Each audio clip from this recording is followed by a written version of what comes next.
Perished World. It was an early access strategy simulation game that our protagonist, Choi Seon-won, enjoyed very much. Not only did he enjoy it for his entertainment and free time, but he also became a master at it.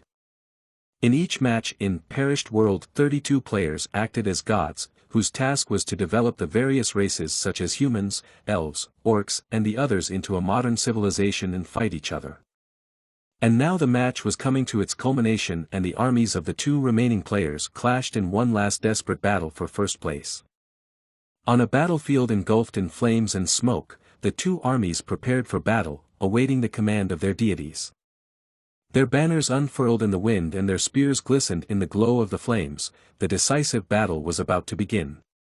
As soon as the command "onwards" was heard from above, the armies came into motion and shouting the name of their deity, Nebula, which was the game nickname of the protagonist, they rushed to the attack. The opposing army also rushed to attack, wanting to defeat Nebula's continued hegemony in the name of their deity. Choi Seon-won had been undefeated for 11 months now, and if he could win today, he would become the champion for 12 consecutive months. This battle was nothing more than a small skirmish, and the victory in this entire war depended on the strategy chosen and realized by the player controlling the entire race. Each of the armies was controlled by a real player. And each of them chose a different development path for their civilizations. The orc race developed their physical strength, magic, and rapidly increased their population. While the human race under Nebula's control chose the path of technology and already had firearms. Even cannons that seemingly should not have left a chance to their primitive opponents. But thanks to magic, things were not so hopeless for the orcs, and their battle mages managed to stop the cannonballs flying at them. However, this was just the beginning, and Nebula was already preparing to release their next secret weapon. It was an air force that would wipe out the enemy army from the face of this planet. This was certainly a problem for his opponent, but he had something to answer for, and with a few taps on his virtual keyboard he summoned an equally devastating weapon. Thanks to his specialization in magic, he was able to summon a multitude of lightning bolts from the heavens, which simply vaporized the enemy army. As battle after battle went on, it was like a chess game, where only a well-thought-out strategy and knowledge of his opponent and his strategy could guarantee victory. Gradually Nebula reached a level of technology comparable to the period of the end of World War II, which allowed him to use massive airstrikes, wiping out all enemy armies on the ground. And looking at it all from his monitor, he decided that everything he needed was ready and he could finish the game. Not for nothing, after all, he had spent so much resources and time on research. For this he was going to use one of his strongest weapons, the nuclear strike. All he had to do was confirm the nuclear strike in the name of his deity. At his command, the nuclear missiles were immediately launched. And a multitude of intercontinental ballistic missiles with dozens of nuclear warheads rose into the air from his base at once. All of his nuclear missiles were launched simultaneously and flew toward the enemy base. The terrified and unaware orcs could only point their fingers at the sky and stare at the death flying at them. But the player leading them was ready even for such a move. And only chuckling asked Nebula in the voice chat if he hoped that he was not prepared for this, right? Gathering his divine power into a fist and clutching his scepter tighter, he activated a defense spell. Immediately after, rockets from missile defense systems were launched from his nation's territory, which should have successfully intercepted Sunwon's nuclear missiles. But even that was within his calculations. The enemy's missile defenses could not keep up with him and his brilliant plan for victory. However, he had to admit that his opponent was well prepared and wasn't a loser at all. While the enemy's missile defense was shooting down nuclear missiles one after another and the perished world sky was illuminated by powerful explosions, Nebula moved on to the next point of his plan. And launched another missile, which was bigger than the others. It did not fly straight to the enemy base like the others, but flew straight into open space. There, all the stages of the rocket, which had already fulfilled the role of the gas booster, separated and only the warhead remained. It flew straight vertically down on the capital of the enemy empire, or rather on the main temple, where the emperor was hiding and praying to his deity. When the Orc Emperor heard the news of nuclear missiles being launched towards his country, he went to pray in the temple. In real life, in a non-hierarchical society, a ruler praying to a god in the face of danger to his country might seem ridiculous or even pathetic, but in the perished world it was different. His opponent was hoarding as much faith as possible instead of putting resources into research while Nebula developed his nuclear weapons. In perished world, the players acted as gods. They could intervene to some degree in the affairs of the race or nation under their rule, and through this they sought to spread their influence among the rest of the perished world's creatures and gain followers. These followers then produced a resource called faith, which allowed the players to perform miracles to protect their followers and keep them safe. This was why his opponent originally chose orcs as his primary race, because they multiplied quickly and could produce a lot of faith. However, even such an unexpected and ingenious attack did not surprise his opponent, who looked at his followers only marveled at their persistence in prayer. The energy and power gained from their faith he transformed into another spell. And clouds of blue smoke began to surround the approaching missile. In an instant it all turned into a huge fist that grabbed and stopped the missile. It was the fist of a huge orc-like creature hundreds of meters tall. Watching all of this, the opponent started laughing at Nebula. And reminded him that here in the perished world, faith always brings results. He was sure that victory was in his pocket, and with such an unlimited resource of loyal followers, he was in no danger. Sunwon just chuckled at this, even so he was still bored even though his opponent was not bad and used a good strategy known among players as Holy Orc strategy. His opponent continued to laugh confident in his victory, asking if he could see it. His avatar was now right next to his summoned orc. He proudly announced that it was his own freshly optimized Holy Orc strategy. This player was the second-ranked player on their server and he was now confident of his victory, so he suggested that Sunwon just give up.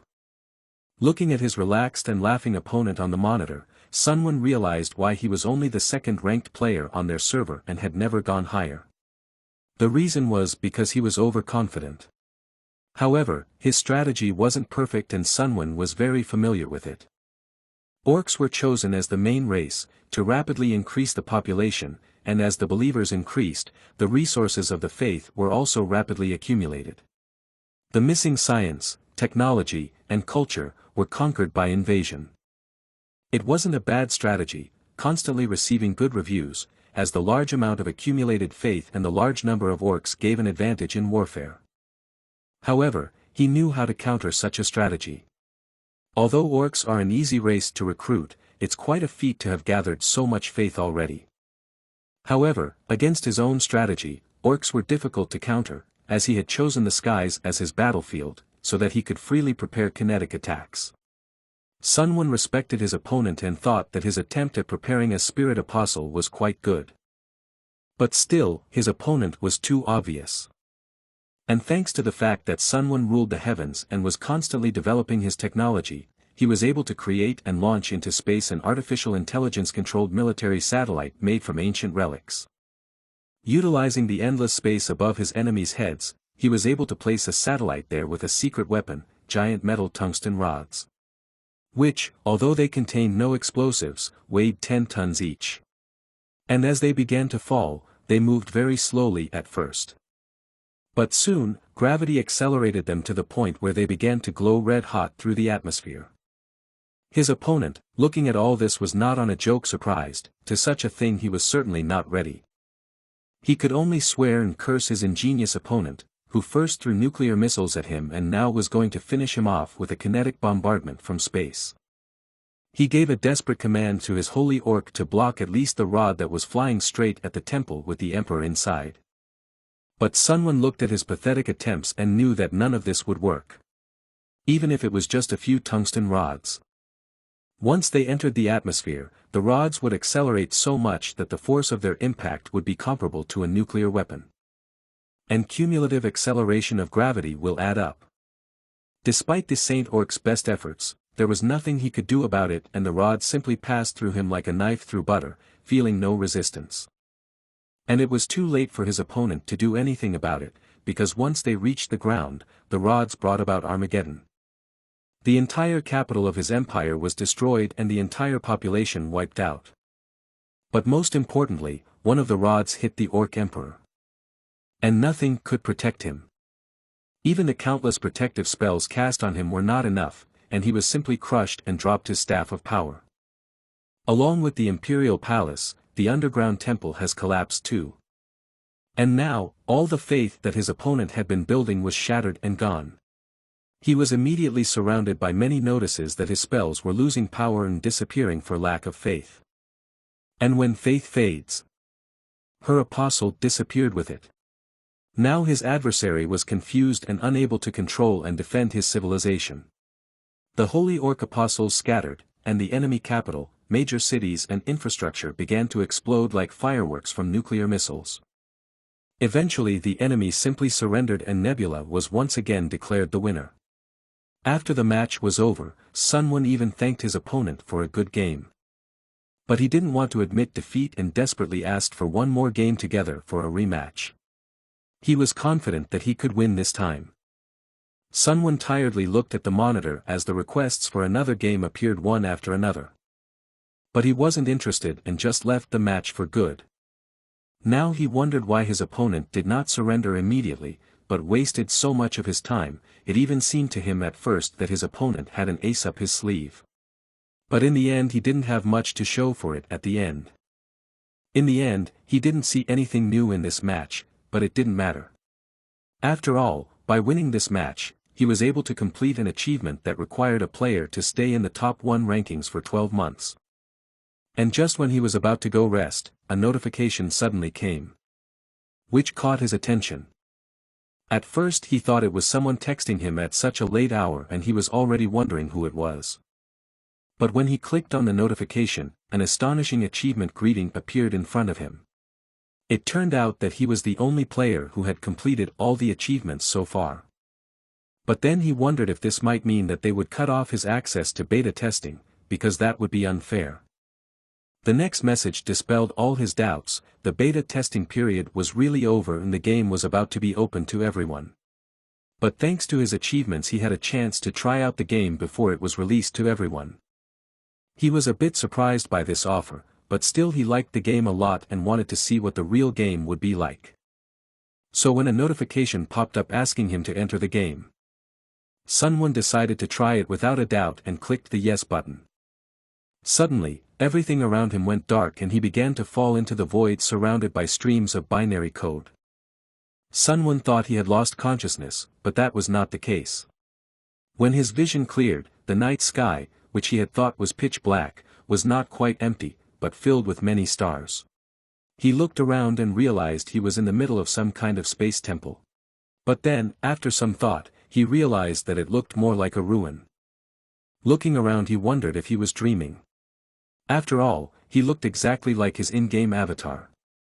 Suddenly, as if reading his mind, a voice sounded from behind him, assuring him that it wasn't a dream.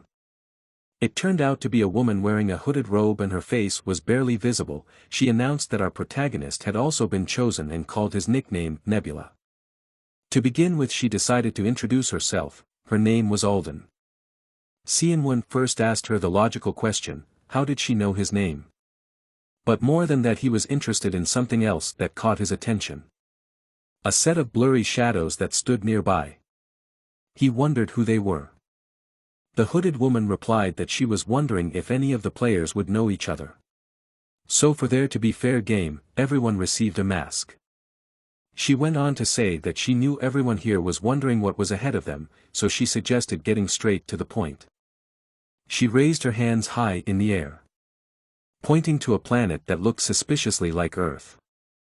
Although it looked that way at first glance, Sunwon realized it wasn't. He had simply seen this planet too many times and now he simply couldn't confuse it with anything else. This was the perished world. The mysterious woman solemnly announced that here and now in the boundlessness of perished world, all the players present would become true gods. After all, the game they had all played before, Perished World, was based on the real world, and all these countless matches were practice games before the one that was about to begin. This was where they would become true gods. On the platform were dozens of humanoid creatures who stood in groups without dropping a word. They were all surrounded by an impenetrable darkness that created the right atmosphere. Sunwon couldn't hear any sound, but he could feel the vibrations with his microfibers. There were even people that stood alone, perhaps they were just embarrassed to socialize. Perished world isn't just a world that exists in games, reasoned the guy analyzing the situation he got into. This planet was just like the regular Earth, the same blue ball flying through space. Except that unlike the original, it had been abandoned by the gods because of the sad events of the past. On this planet, a once brilliant civilization flourished. The various races of creatures lived in harmony. The race of armed foxes saddled the white weasels that acted as horses here. Orcs worked alongside elves and platypuses in laboratories for the benefit of their comrades. All was at peace. However, not everything was so smooth. For reasons unknown, the gods had abandoned this place. Having the bodies of the dragons on this land, they felt threatened for their lives and flew off in an unknown direction, erasing their traces behind them. The time for new gods had come. All the players gathered around the heavy granite table where Aldine stood and narrated the rules of participation. The Perished World game was created to find suitable new candidates for this planet. Only once tried out of boredom could any player become a god. It is essentially similar to the original Perished World game. At first, only inferior beings that have lost everything in their lives will trust the player. But if you are lucky enough to increase the number of believers, there is a huge chance to become the one and only god of this planet. The world will be only yours and no one will dare to argue with the Supreme Being. God dares to do whatever his heart desires. All desires that you have ever dreamed of can be realized. This is a possibility only for the god of that world. It was a wonderful offer that beckoned with its possibilities, enticing greedy people. Sunwon nodded, but it was noticeable that Aldine wasn't saying something. What happens if I surrender here? The young man asked, wanting to hear as many details as possible. However, if one surrenders now, one will simply go back to one's daily life. As a payment for the game, the person will lose all memories of this place. But what happens if one surrenders in the middle of a challenge? There is no such clause, it was simply impossible to give up. What happens if I'm defeated by another god? The guy kept on fixing the skull of the ungulate on his head. In that case, the loser would meet a divine end. The watchers will welcome such a spectacle. It will be great entertainment for them. This was the answer that Sunwon had expected. If it was a game where the winner takes all, it made sense that the participants would have to risk their lives. And if it was a competition in the real world, like the Perished World game, then it might be necessary to risk more than just lives. Divine ending, no matter how you look at it, only meant one thing: death. They aren't squeamish about killing people for risking their lives. Extinction threatens everyone, there's only one winner. There was simply no reason for the guy here to give up. Sunwon wanted to ask a few more questions, but Aldine reached out his hand and stopped him. Well, now it was time to choose. Shifting the cardboard cards in his hands, the man asked everyone who wanted to surrender to inform the organizers right now. But for those who wished to accept the challenge, he laid the cards face up. The remaining contestants begin their journey by choosing a small area of land. This is really an event that is so similar to the game of the same name. Meaning that the beginning consists of choosing a small area of favorable land to rule. Looking around, it seemed that some people started whispering. It was abundantly clear that they wanted to give up. 5 individuals immediately decided to leave the competition, they cared about their skin. Apparently, the starting number of people was equal to the maximum number of participants in the game, which was 30 all individuals. This meant that the final number of people was already 27. An elementary calculation, but it would be much better if half of them were eliminated as soon as possible. Okay, you can choose first, Aldine turned to the protagonist. An unexpected decision for the guy, he hadn't expected such honors. Sunwon only shrugged his shoulders. The order of selection didn't matter, because the cards were good because they had randomness in their existence, just like in the game. However, since the guy had been offered the first chance to test his fate, it seemed like they had taken the ranking order into consideration. Choosing the first card he came across, he flipped its blue surface to the bottom. Though he knew the details of each territory presented by the game, however, he expected to have better luck. As soon as the map was turned over, a circle of runes lit up under the guy's feet, which instantly teleported him to the designated location. Once the territory and land were determined, the players had to decide on the first species and tribe. The planet was truly beautiful. So was each of its continents, together or apart. Although the third continent was the largest, it didn't have as many resources as the first, nor did it have as good a climate as the second. Instead, it was home to various races and monsters, as well as many ruins that housed special in-game abilities. Depending on how one used them, they could become an advantage or a disadvantage. The protagonist promptly scanned the territory given to him and identified all the species and tribes. The land was a peninsula located in the eastern part of the third continent. A beautiful river flowed calmly past the trees that grew in the mountainous area. Green Frog sat undisturbed in the water and watched the beautiful blue butterflies that resembled Morpho. She did not take her eyes off the seemingly potential food, but the frog was not interested in it. The fish that swam beneath her feet were much more appealing. Diving for a perch, the toad caught the prey with its hands, splashing water around the neighborhood. The prey was very large, another amphibian shouted. It was clear from their voices that they were pleased, for tonight's dinner was fish. Turning to the blue butterflies flying by, they concluded that such a species had not been seen in their neighborhood before. But are they important now?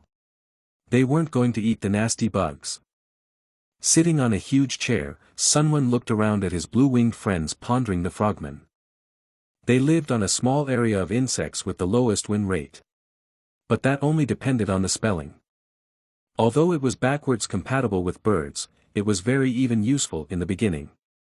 The starting point was on the eastern continent. This meant that battles were not frequent in the beginning. The advantages gained through early luring only meant that it would be extremely difficult to implement an aggressive strategy. In this sense, a race that eats insects was more than suitable for the beginning of the game. Like those frogmen, for example. But what made the guy laugh was the number of tribes. About 500 individuals of different species was a large group that was hard to define as a first tribe. The perished world can have an effect on creatures equal to the level of faith they possess. Faith depends on the degree of individual beliefs, on how much they believe in God and entrust their hearts to Him, on whether they truly rely on Him. You don't have to walk down a difficult path from the beginning. However, a measly 10 believers will do nothing to help. That number is too small to leave any impact on this group of frogmen. And anyway, what can be done where there are no bodies of water? Until a high level of technological development is achieved, no action can be taken. And what about the other groups of cronies? The young man asked himself, looking at another screen. A group of creatures of different ages were walking across the hot desert. They were lizards. They eat insects too. Their skin was blue and covered with spots of different diameters. There were about 30 of them in total. Too few to be called a small tribe, and they were probably all blood relatives.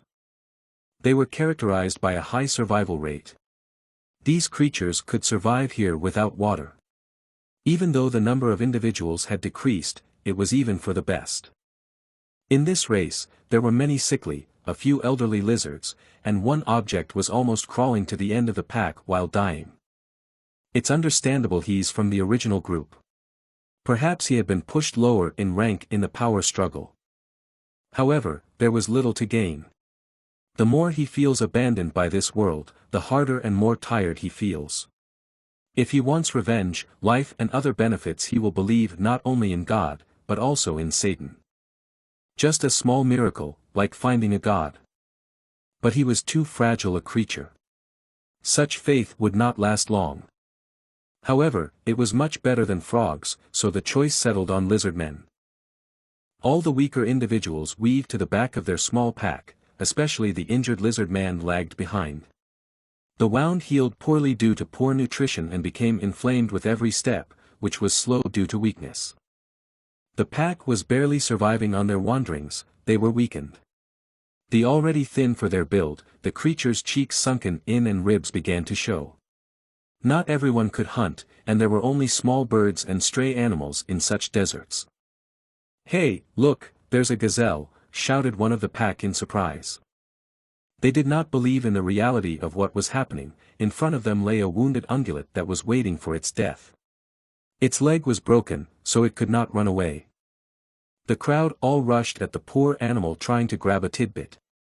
One prey, and about 30 hungry. How long it had been since they'd eaten meat. Without tools they tore the poor gazelle apart, spilling fresh blood onto the heated sand. This event was clearly not for the old and wounded, where they could not compete with the strength of healthy tribesmen. The lizard men ate the fresh meat with great gusto, slurping loudly all around. It was gone in an instant, but there were still bones to nibble. The marrow in the tubular bones was also usable. One of the tribe wanted to try the delicacy, but it was not to be. The girl took away the leftovers. They had had enough, something to leave for those unable to hunt. She gathered all the bones into a pile and so kindly took them to the other hungry people. It's a good thing to be hungry. Considering they'd been starving for days, it was a gift from heaven. Saliva dripping in every direction, they gnawed on the bones and drank the liquid from them. They grabbed at them as if they were the last chance to live. Only the deeply wounded lizard sat by itself behind a rock, grudgingly gnawing on a bone. The gnats flying around the wound made him a little uneasy, but it was bearable compared to the pain he endured. Rackarak and took it for granted.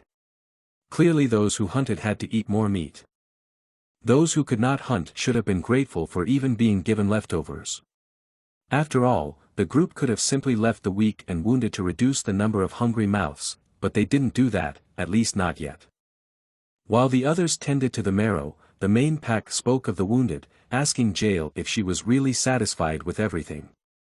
But whether pretending or not, she really didn't know what they were talking about. She questioned what they meant.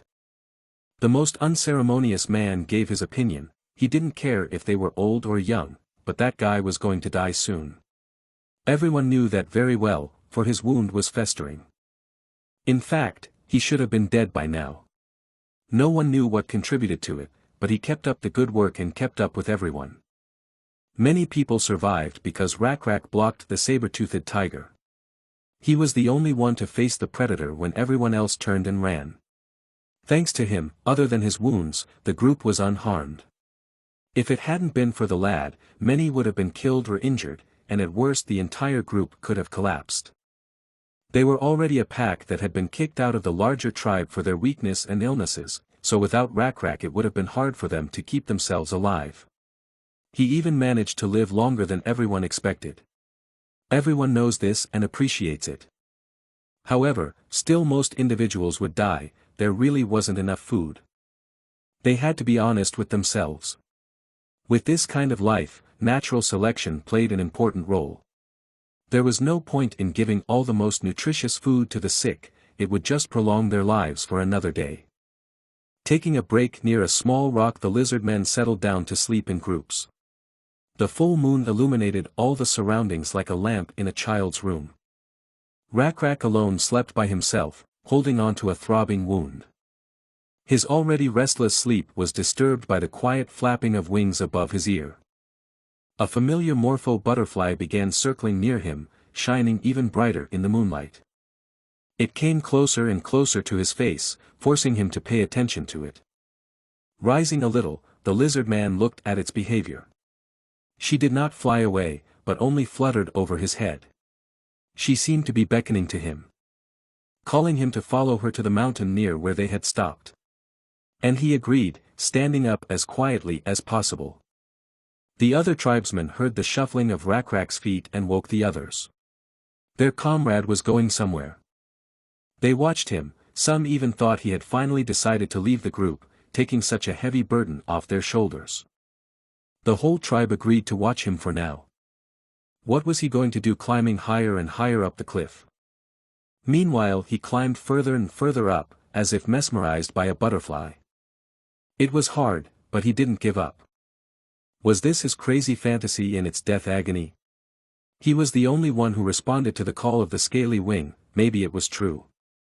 But, if what he was seeing right in front of him was true, that meant it was real. Following the butterfly farther and farther up, his surprise was unparalleled. His eyes rounded to the size of a huge plate, and his jaw hung open. Insects. A huge swarm of bugs that crawled all over each other created an extension of the mountain. They didn't fly away, they didn't dodge, as if mesmerized they climbed around determined to become easy food themselves. This amount of food made his thoughts clouded and his breathing hitched. He was hungry, this amount would be enough for the entire pack. The group of lizard men 1102 to 1 experienced a miracle. Seeing the system message in front of him, Sunwon felt relieved. Just as Aldine had said, the interface was the same as in the perished world game. In the insect's small area, one could create or control insects using the faith points. Naturally, creating and controlling them was different from the game. The observers finally recognized it as a miracle. Now the guy could breathe out a sigh of relief. Thank God, whispered through his mask. The first step had been taken. The amount of bugs sent by the protagonist was enough to feed the entire group for days to come. Then the guy's next step was to ensure that different swarms of beetles would steadily appear day by day. The lizard men themselves announced the miracle by addressing the butterfly, as if they knew she was the one behind everything. Indeed, people with high willpower could take care of everything on their own. However, why would they do so at this point? Intelligent beings knew that miracles were amazing, and after they were repeated, the lizard men would attribute these miracles to some creature. They realized that such occurrences were not random, but inevitable. A beetle on the arm of one of the tribes sat quietly crossing its legs. The Rakrak tribe recognized the divinity of the nameless beetle god. But why a beetle and not a butterfly? Beetle god, a ridiculous name for a beetle, thought Sunwon. No one seemed to have a great name at first. Just as an intelligent creature develops civilization and technology, a god's name changes too. They might have noticed his divinity after the miracle, but it wasn't enough. Still, this tribe will become very even important to the protagonist. If everything went according to Sunwon's plan, he would be able to achieve what he wanted with the next miracle. Of course, this also applied to the wounded tribe protector. A strange blue butterfly accompanied them day after day wherever they went. Looking into the distance where it flew, Rakrak began to see illusions again. Still, this time he should have followed her. Unlike the rest of the group, he was suspicious of the strange swarm of bugs that appeared out of nowhere. The whole swarm rejoiced at finding food. It was like a celebration for them every time. Rakrak, are you going to go after your illusion right away? Asked the lizard man to his leader. However, winter was coming soon, but the bugs kept appearing from colder directions, not a good thing. If they traveled in that direction, it wouldn't be long before they would freeze to death. Lizard men had learned how to survive the winter, but the blood of their cold-blooded ancestors still remained with them. In winter, their bodies became sluggish. Food was in short supply, and they could only travel during the day when the sun rose. As a result, many of them starved to death. And so, at the very least, they needed to make their way through the wilderness to find a forest with plenty of firewood to keep warm. Under such circumstances, it would be wise to ignore the fantasy now. Since that was unsafe not only for the sick but also for the healthy, the best option would be to reach in another direction. However, Rakrak didn't think they should do that. There was nothing in this empty, wild, sandy field. Was there some purpose to the fantasies he saw? No one knew about that. But right now, he had no choice but to follow the butterfly.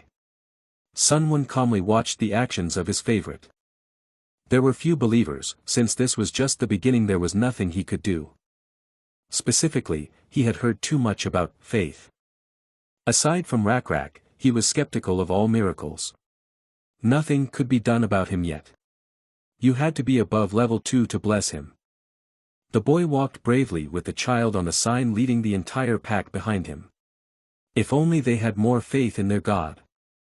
Following the butterfly they climbed higher and higher up the mountain. They could have a future they could never imagine just because of their faith. As they climbed to the maximum height they saw an indescribable landscape. But still, it didn't really matter now, because now he had to focus on not getting caught. Listen up everyone, shouted the lizard man to his group. The nameless bug god had led them to a sacred place. This was truly the promised land. Here and there green bushes could be seen, for few plants grew in the dry desert. But as they climbed the hill, a wide spring of water came into view. Dense bushes and trees surrounded the spring, from which small waterfalls and streams flowed. A crowd of gawkers opened their mouths to gaze at such beauty. This was the respite they had been dreaming of all these days. Now they wouldn't have to think about food and lodging, they had everything. The pack rejoiced inexorably at this miracle, now they would survive. Rakrak had been right after all, there were more believers. Sunwon grinned as he watched the subjects. The notifications flashed before his eyes, informing him that the divinity level had been raised to second. The level of the small beetle realm had increased to second. At first, the level of divinity only played a role in increasing the accumulation limit of faith, and thus there was no need to pay attention to it right away. What was important was that the small beetle realm had increased. Even though it had only reached the second level, it could now bestow blessings. Blessing beetles was now a possibility. But did anyone know what he wanted? The protagonist spoke to himself, but as if addressing Rakrak, offering to be his priest. Let him deliver his will to his people and blessings to help him do so. A bright light shone upon the lizardmen leader, bestowing his powers upon him. However, no one saw it, but someone felt it. Evening quickly covered the continent, so they split into groups. Some hunted well and brought plenty of food, some set up camp, and the rest did the cooking. Cooked food was much tastier than cold and raw food, so after they had eaten enough they went to bed, for the first time in a long time not worrying about anything. Only the fireflies did not sleep. One brave beetle was not afraid to fly up to the lizard and sat on his shoulder. A quiet voice called out to Rakrak, waking him from his sleep. When he opened his eyes he didn't realize where he was sitting on his knees in a snow-white void. It seemed more like a dream than reality. Butterflies of different sizes were circling around him, attracting his attention every time they tried to land on his nose. A certain voice kept calling him over and over again. In front of him stood a lizard man in a robe whose appearance was hard to see. He was pulling his clawed paw towards Rakrak. Would he be able to withstand his hand? The unknown man asked, looking up from beneath his hood. But could he be trusted? What did he want from a mere outcast from the settlement? The hand changed its position in space, now it was pointing at him. The weight in his hands brought the boy to his senses, leaving him bewildered. Before he knew it, he was holding the skull of a water buffalo. It had giant horns sticking out of its head, its eye sockets and nasal openings were empty, and its upper jaw teeth were still firmly in place. Rakrak handed the water buffalo skull to the lizard man and the latter placed the skull on his head. Before him stood the very real nameless bug god. At this the dream became vague, and then disappeared altogether. The chief woke up all the people from the morning and said that he had had a dream. After the story everyone realized what the deity wanted from them, namely to sacrifice a buffalo. To hunt the buffalo, they would have to go deep into the forest, which was too much of a risk, Jael said. Her objections made sense, but whoever had brought them to this sanctuary wanted an offering. No one wanted to put their tribesmen in danger. Hunting water buffalo is so dangerous that you have to risk your life. Perhaps all the hunters of the pack would have to come forward. However, who would then protect the remaining weak members of the group? Jael kept hitting the mark with her remarks, it wasn't for nothing that she used to be the chief. They couldn't put the whole pack in danger, Rakrak said, gripping the stone spear in his hands. He had originally intended to go alone. To most of the pack, that would only mean suicide. Many began to discourage him. You couldn't catch a water buffalo by yourself, it was impossible. However, he wasn't head over heels either. God blessed him, if he wanted, he would get him even a bull or a lion. No one understood what he was saying, some even thought he was mad. It was really incredible, when Rakrak woke up, his wound was completely healed. And all of his shoulders were covered in black scales like bug shells. Even Jael recognized that these were strange events, but that was no reason to go buffalo hunting on his own. Of course, that wasn't all. The real reason was different. After the blessing, not only had he healed and gained mass, he had also become many times stronger. In front of the oasis was an old palm tree that leaned sideways. Standing on one leg, he threw a spear with a perfectly straight trajectory. The weapon thundered into the dry old tree, which cracked into pieces. At the sight of such phenomenal power, the entire group erupted in cheers, while Jael remained silent. All that remained of the tree was a trunk with many thorns sticking out of the top, which could cause a lot of burrs if touched. Picking up his spears, Rakrak walked back to the tribe with a nonchalant expression, as if nothing had happened. They ran to meet him, shouting joyfully and asking how he managed to hide such abilities. Even if that tree was dead, it was amazing how it was destroyed in one blow. Until recently everyone had been dying, it was Rakrak who had saved them from such a life. Not far from the pandemonium, a herd ran by, causing the ground to shake. Everyone felt this vibration. Coming to the edge of the oasis, he beckoned everyone to look at the miracle. This herd of buffalo was running, raising a pile of dust behind them. It was not large, so hunting would not be a problem. It was an incredible coincidence in time. The herd seemed to be slowly approaching, having smelled the scent of water on the hill. However, considering that they had never seen a herd of buffalo approach this hill, there was no doubt that the buffalo had gotten lost as well. It was strange that a buffalo herd that always traveled around the same place was lost. There was no point in waiting any further and traveling all that way later. This could not have happened without God's providence. Grabbing his spear, the boy jumped forward without thinking, ignoring any attempts to stop him. Today they would not be dependent on hunger. Throwing the weapon that some time ago destroyed the tree, he hit directly into the forehead of the animal, killing it instantly, lying breathless on the ground. The terrified herd roared, jumping over the body, saving their lives. The joyous tribe of lizard men caught up with the leader and raced to the buffalo's body. The Almighty had sent them not only bugs, but meat as well, the boy's mind raced. Taking the body back to the village, they lit a fire and sat down together to prepare for dinner. A pillar of smoke rose above the mountain, making it clear that something was going on there. In the center of the settlement, on a mountain of bones, hung the skulls of ungulates with red liquid dripping from the bull's head. It was an altar of sacrifice. Rakrak, as a priest sent by the god, sat on his knees, addressing the god with respect. To them, it was the only act of showing respect to a being higher than themselves, and it was enough. He asked to accept their offering no matter how small it was. The entire group around him voluntarily bowed their heads, repeating the chief's request. Although it was an unusual and sloppy ritual in execution, it didn't matter to Sunwon. What mattered was sincerity. Thanks to it, he was able to gain so much faith that it exceeded all expectations. It was a worthy ritual for Rakrak as an aspiring priest. When the protagonist thought about the time he had put into it, it no longer seemed wasted. It was worth it. Sunwon believed in buffalo, not in the god of some wild grass that was their food. To provide enough meat, he had to get them to leave their stable. He couldn't create a grass that didn't exist, but he could destroy one that already was. This was where the help of other insects, locusts, came in handy. They narrowed the circle of direction, leading them to their desired goal. For the smaller half of the evening they managed to eat. At this stage it was hard to expect knowledge and skills equivalent to herding, though that would be too much to expect. They knew how to dig up the roots of plants, but didn't know that it was better to leave some and bury good seeds in a pile to crossbreed them. The population of this oasis was not numerous, the maximum limit would only be reached in a few years. In their present state they know nothing of farming and animal husbandry. This time will be hard to survive.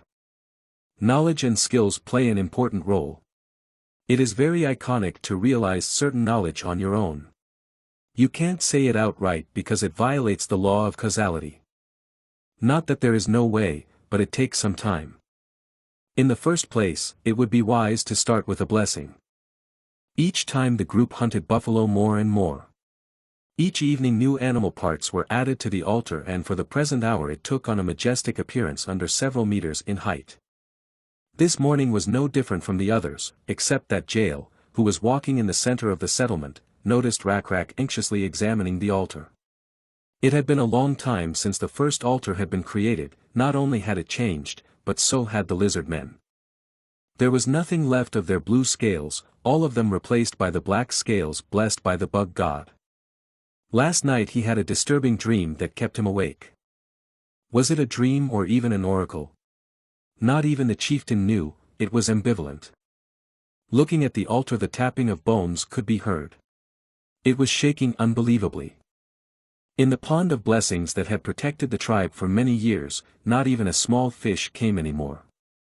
The ground was so dry that not a single plant root could be found. Both knew that they had not gotten to that point yet. This dream was about the future.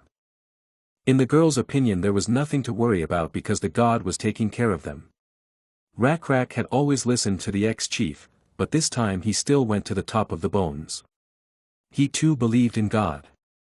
However, everything is God's will. Believers always seem to find it difficult. If one did not understand its meaning, the priests would convey the will of God. The chief was only afraid of one thing.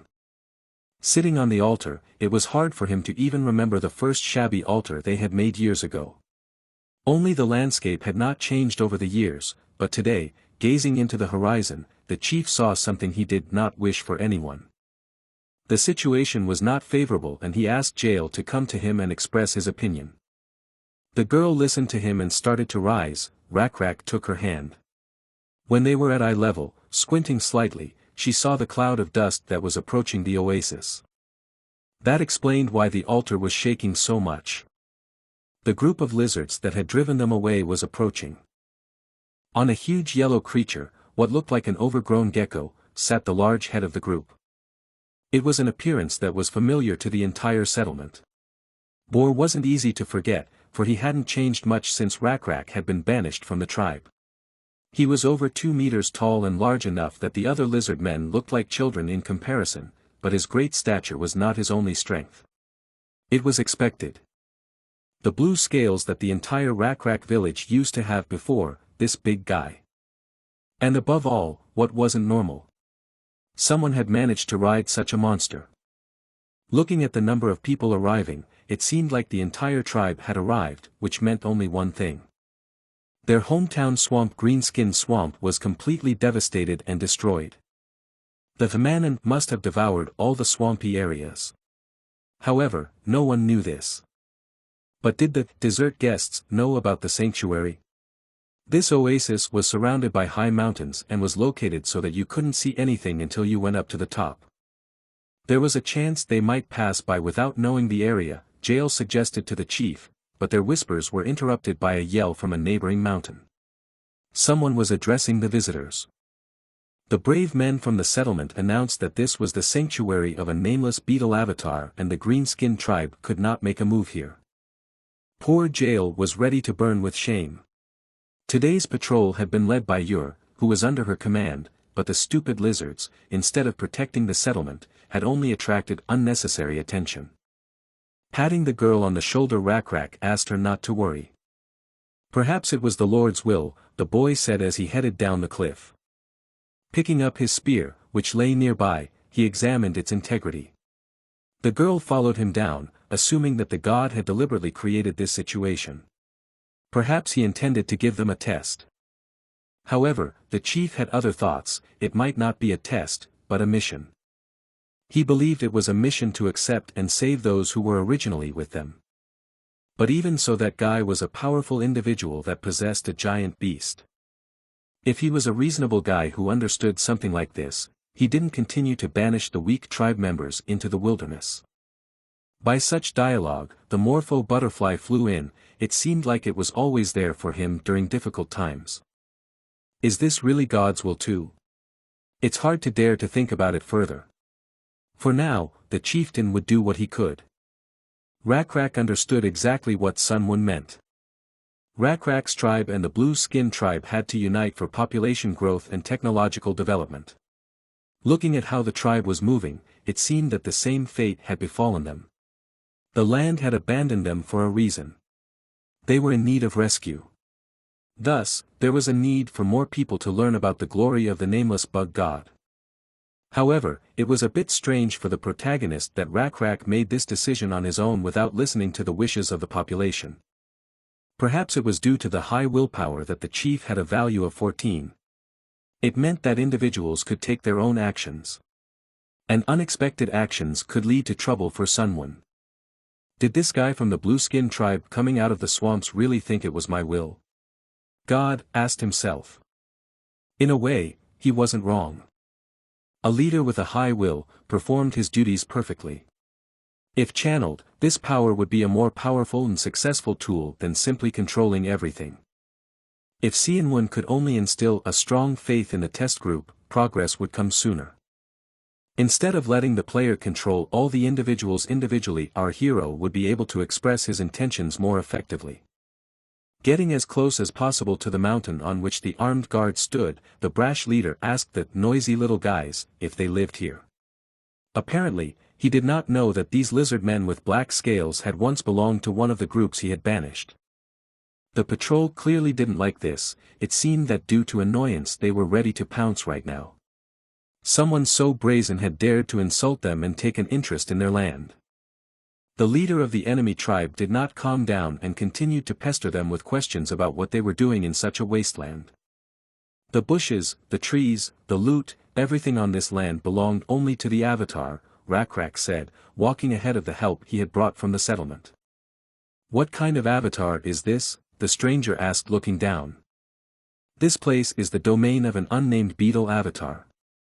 Rakrak, however, did not lose his confidence and replied that this was the domain of an unnamed bug avatar. For such a person that stood at the head of the blue skin, it was unclear what was being explained to him. However, it didn't matter whether he understood or not. The arrogant lizard ordered the settlement to leave the place, threatening that if they did his will right now, he would not attack them. He didn't know how many of them were still hidden, but he was sure they wouldn't be able to defeat his group of beast men. Since ancient times, if there was a leader, he should use his brain and know how to calculate the outcome of a battle, Boer teased. Contrary to such beliefs, Rakrak still didn't want to fight anyone. He wasn't stupid, just confident in his power given by the blessing. Such an answer did not satisfy the leader of the enemy group. Most likely he originally wanted blood. Putting the cope forward, the noble leader addressed the strangers. The poor people who had lost their homes could now go to the abode of the god. The Lord could then take care of the new believers as he saw fit. Such an answer made the enemy laugh. What a funny opponent he had. You don't know how to calculate your moves, the stranger said, pulling the monster's reins on himself. He thought so, but he didn't know about the god and his abilities. He seemed to be talking nonsense, blood boiling in both of them. Slamming the reins on the animal's back, the enemy leader ordered them all killed in the same spot. Manon's eyes glittered brightly and he lunged at Rakrak. Pointing his spear at his enemies, Rakrak stood confidently ahead of his pack, ready to sacrifice his life for them. Kill them, Boer shouted, slapping the reins on Manon's back. It was an honor for the responsible chieftain to stand before his enemy speaking face to face. He only asked himself for courage and strength in this fight. The huge reptile broke Rakrak's spear with one paw, striking with its strength. For an enemy chieftain to be so irresponsible was foolish.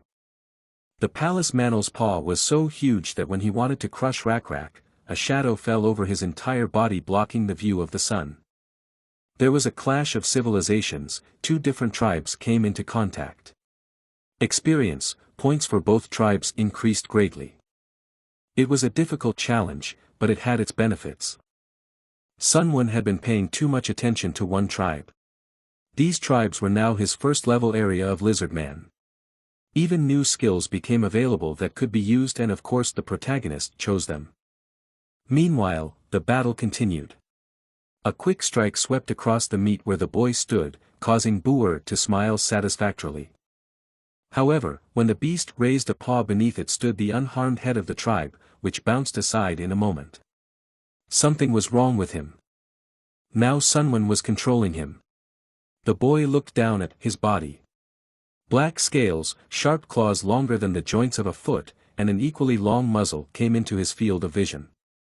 Boer had no idea how he had escaped death, but he threatened not to miss a second time, so he commanded the Mantle to kill him. To his own tribe he was no longer the same Rakrak, his mind was ruled by his own god that looked so contemptuously at his enemy. Opening the status window he surveyed the state of affairs.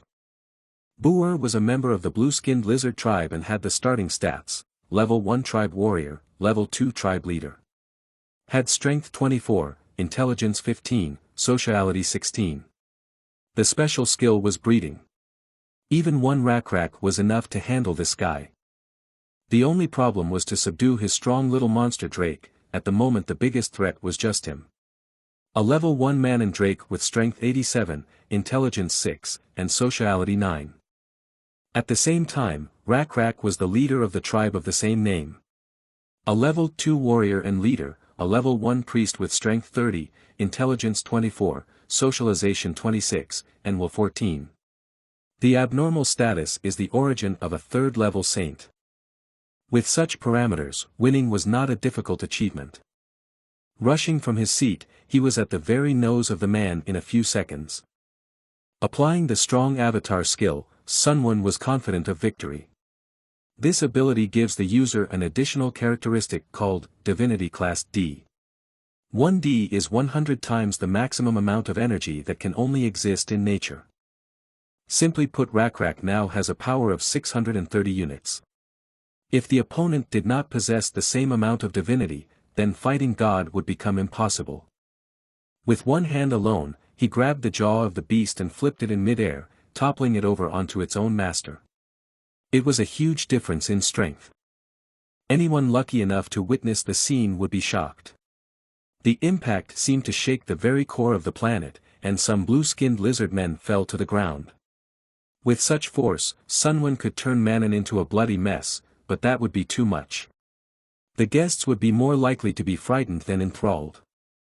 Even the tribesmen that had seen him smash the tree with a single blow were impressed. The Mantle was no longer able to fight and pressed his owner with his weight. Rakrak surprised every time, even Jael recognized that.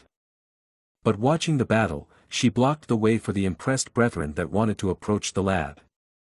Buer was still alive. To him this situation was ridiculous to the point of absurdity. He didn't understand how he had managed it and was sure he had pulled some kind of trick. When the beast was turned over, the knife that had so fortunately fallen near him fell from his belt. Shaking off the weight that was weighing on him, he grabbed the weapon and ran awkwardly toward Rakrak, shouting that no one should dare to relax early. His calculations were never wrong. Not this time, however. One movement of his hand and Buer stopped with his face red from the slap. His neck snapped back, and soon his knees went under. Silence reigned in the ranks of the blue-skinned group members. This was an absolute power.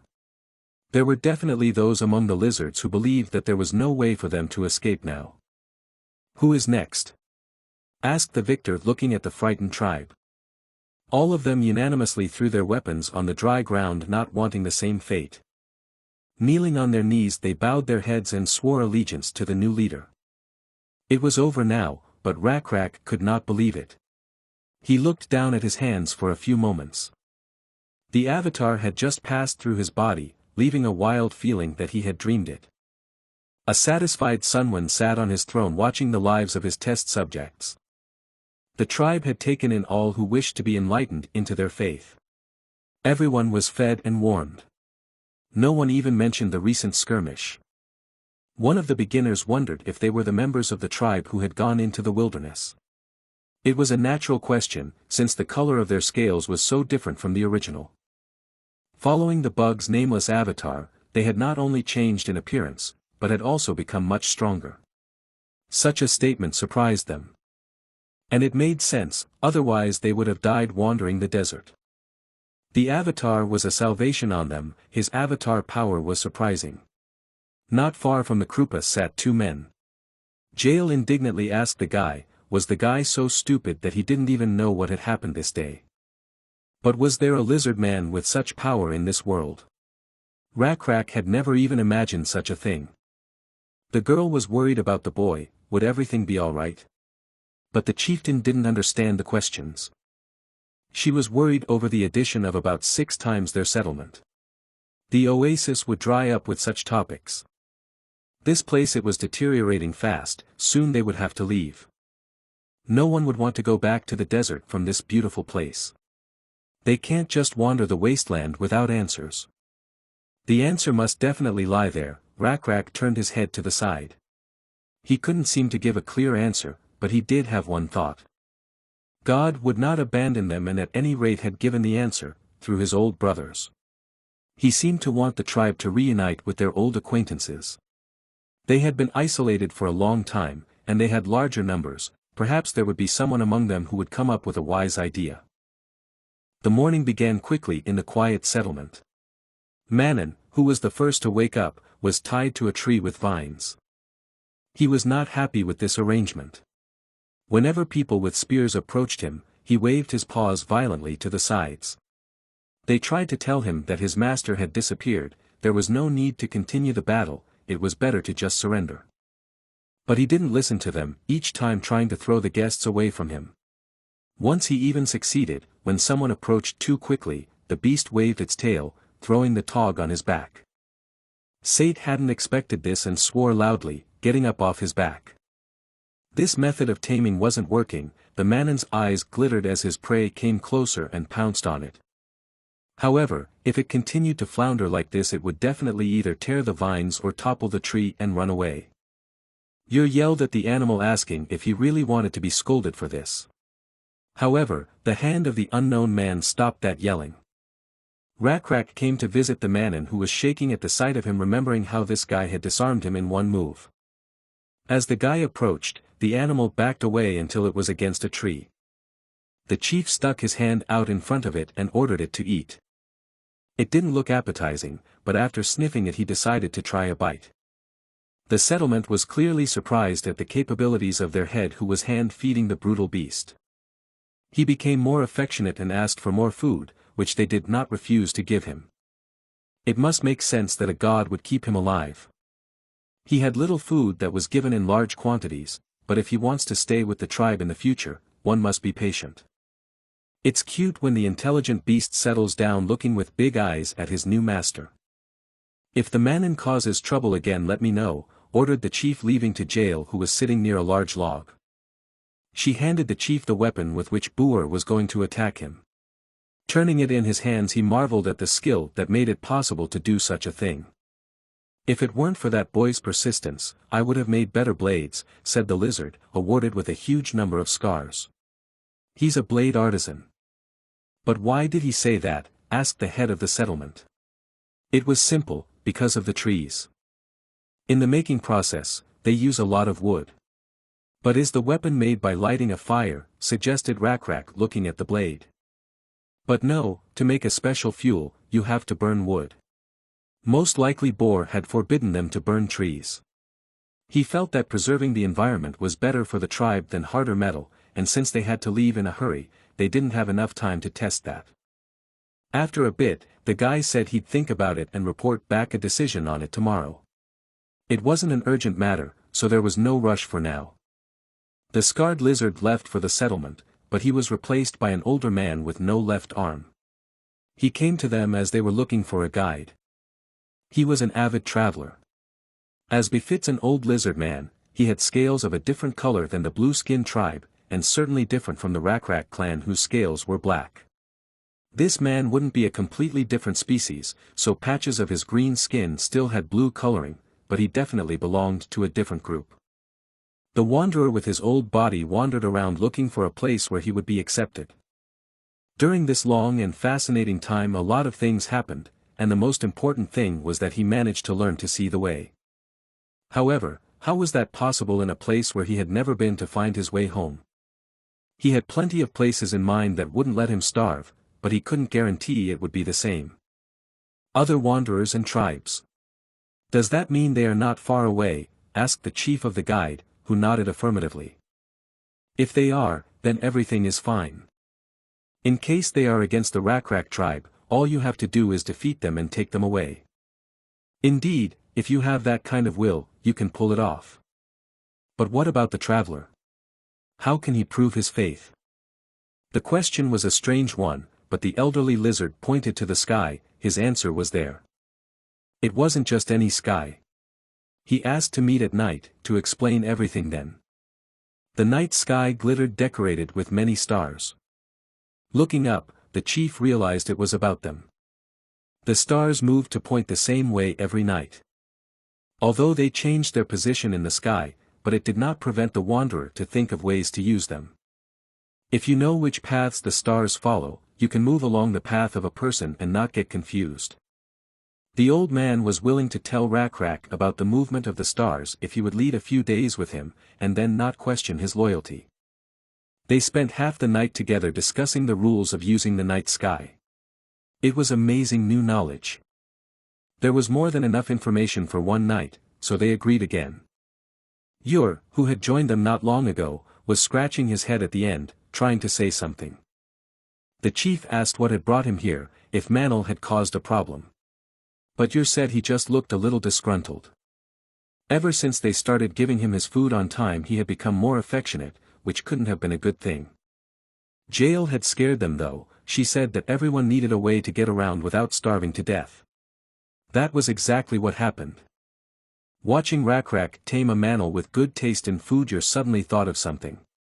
If it could be tamed with something completely different. Like the water buffalo meat that often appeared near the settlement.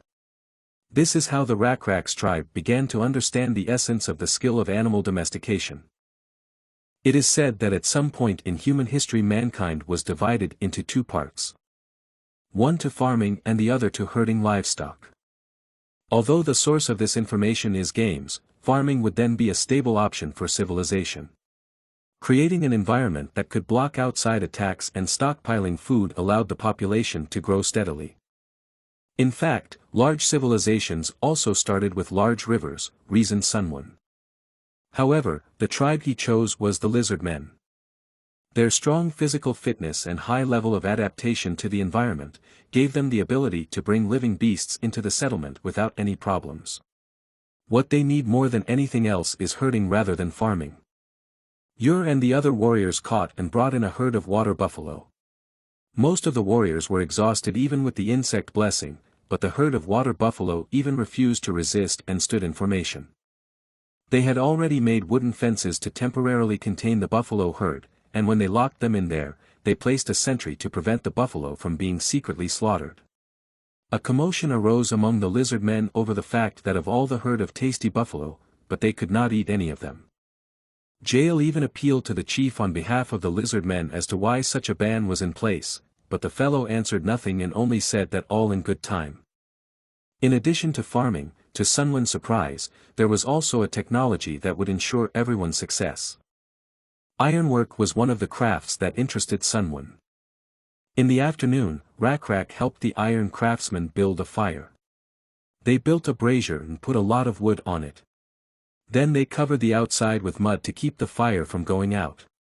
When the fire was lit, the holes left for air to help the fire burn were plugged and they waited for the wood to burn down completely. The chief could not understand why things were done this way, but decided to just trust the iron craftsman. When it came to God's will, he knew he was right, but he recognized his ignorance in other matters. But the iron craftsman's skills didn't end there. He took 2 split wooden planks and placed them in front of the fire pit, stacking them together. The artisan then tied a wooden stick to the center of the structure and pressed it down with the palm of his hand, allowing the wind to flow easily through the fire hole. Taking the heated blades out of the mold, the blacksmith began to hammer the blanks into shape, leaving them to cool in the wind.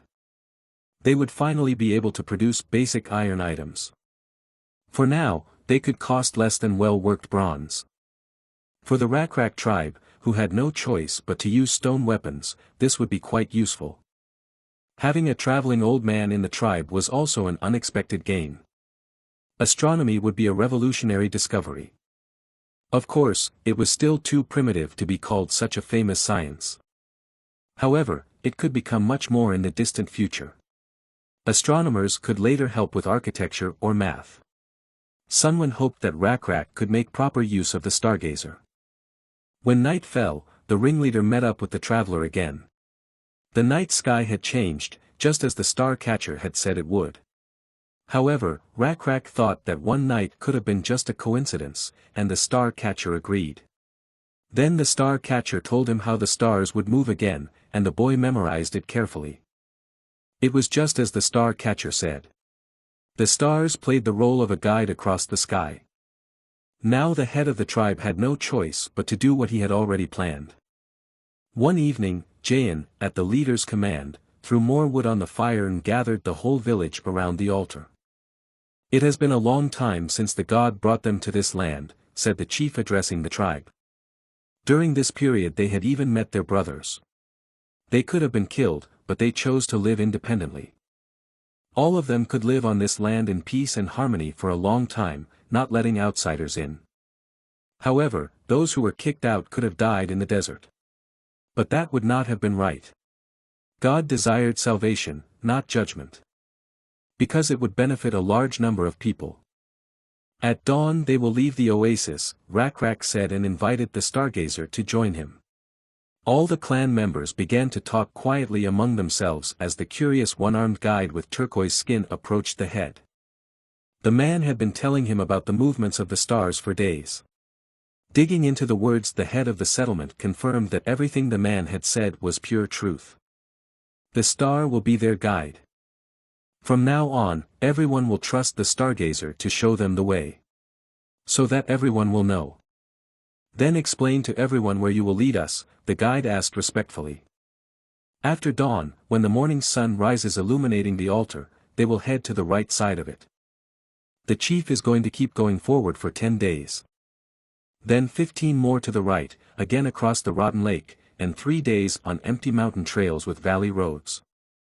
After this walk, the end of their long agony awaits them, an endless forest.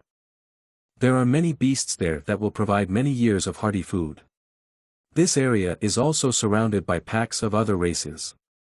Such an area was a great place to live. The lizard men listened to Rakrak's speech in complete silence. His statement had meaning for the entire tribe. He declared that the purpose of life was not just to survive, but to live in the name of the great God. The leader let the old man go, to which he took his place in the crowd. The boy next beckoned Ur over to him. He stood the very first in the row of assembled warriors and raised his head sharply when he was suddenly called out.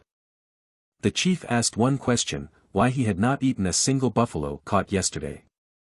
But the mute question read in his eyes that he himself did not understand what was happening. What? Ur asked the chief, looking at the one standing majestically on the huge bones of the altar. He didn't eat anything simply because he wasn't hungry all the time, Ur justified. The whole tribe tried to catch the water buffalo, but he wouldn't eat anything. Well, it's true that everyone worked hard, but Ur stood his ground and said he wasn't particularly hungry. If he was patient now, he could have some meat later when he was really hungry, that's what he was really thinking. Rakrak noted the tribesman's excellent work. Of course Ur wanted to eat the buffalo now, but refrained leaving it for the future. If it continued like this, it would be a wonderful food saver. As long as he wasn't starving, he was willing to do it again and again. Since the lad had managed to hold on, he should be compensated. Rakrak beckoned the artisan over to him. The new spear, forged from metal, glinted against the fire, reflecting reflections in different directions. It was a planned event. After all, it was obvious that the best warriors should have the best equipment. However, it seemed to the other lizard men warriors as well as Sunwon that there was something big about what was happening. Yura accepted the weapons from the blacksmith's hands, not believing his good fortune. In addition, those who followed Yura's words, those who resisted their own desires to eat what they wanted, should also be rewarded. Since they were patient in proving their dignity, they were also rewarded with quality weapons. Many of the tribe that didn't listen to the young man were already regretting their actions. It was amazing. Jael had been wondering since yesterday what the chief was up to, perhaps what was happening now was what he had in mind. In one go, that one had lifted the spirits of the entire settlement. Sunwon, like the girl, thought that the unexpected event had already come to an end. But it wasn't. Now come forward one by one, the chief said, holding the water buffalo skull in his hands. To all true warriors, may God's protection be with you, he exclaimed and put the bone on himself. Their onward journey would only be successful with the spirit of patience and expectation that they displayed to the head of the tribe. As Ur approached, Rakrak took the skull of the water buffalo, which was at the very top of the altar, and placed it on the young man's head. He is now a noble bone warrior. This is the will of the god. At these words, Ur seemed to choke up. Tears came to his eyes. This was how about 24 bone warriors were born. They believed that they had received a much greater reward than just being able to satisfy their hunger, and this was indeed the bone warrior army. Sunwon had seen something like this before in the perished world game, but such events were not foreseen. Now they must leave this holy place. The Lizardmen tribe cheerfully welcomed the warmth of the morning dawn. The bone warriors weren't the only ones evolving. Bright rays of sunlight illuminated the huge altar they would soon have to leave. It was the god's will, so they were no longer bound to this place. Let everyone create an image of the nameless bug god in their head, the chief ordered his clan. He couldn't say it would be easy, but he hoped to move forward without fear. Just as they had shown patience in wanting to eat the buffalo, so they should be patient moving forward. It will only do them good. Go forward, expect and move forward. The unnamed bug god will always guide them. Ignoring the cheers, Rakrak stood on the remains of the bone altar and looked up at the sky. Sunwon thought he was simply identifying the constellations disappearing in the dawn's rays, but that turned out not to be the case. He was muttering something. The chief lied that it was God's will, so he apologized to the Lord. Of course, Sunwon had nothing to be upset about. Perhaps the players who wanted to move and control all of their characters would not be very happy, but after all, it was God himself who had chosen Rakrak, who had a high willpower, to be the high priest. Thus, these results could only be welcomed. Most likely even achieving the growth of the new organization went even better.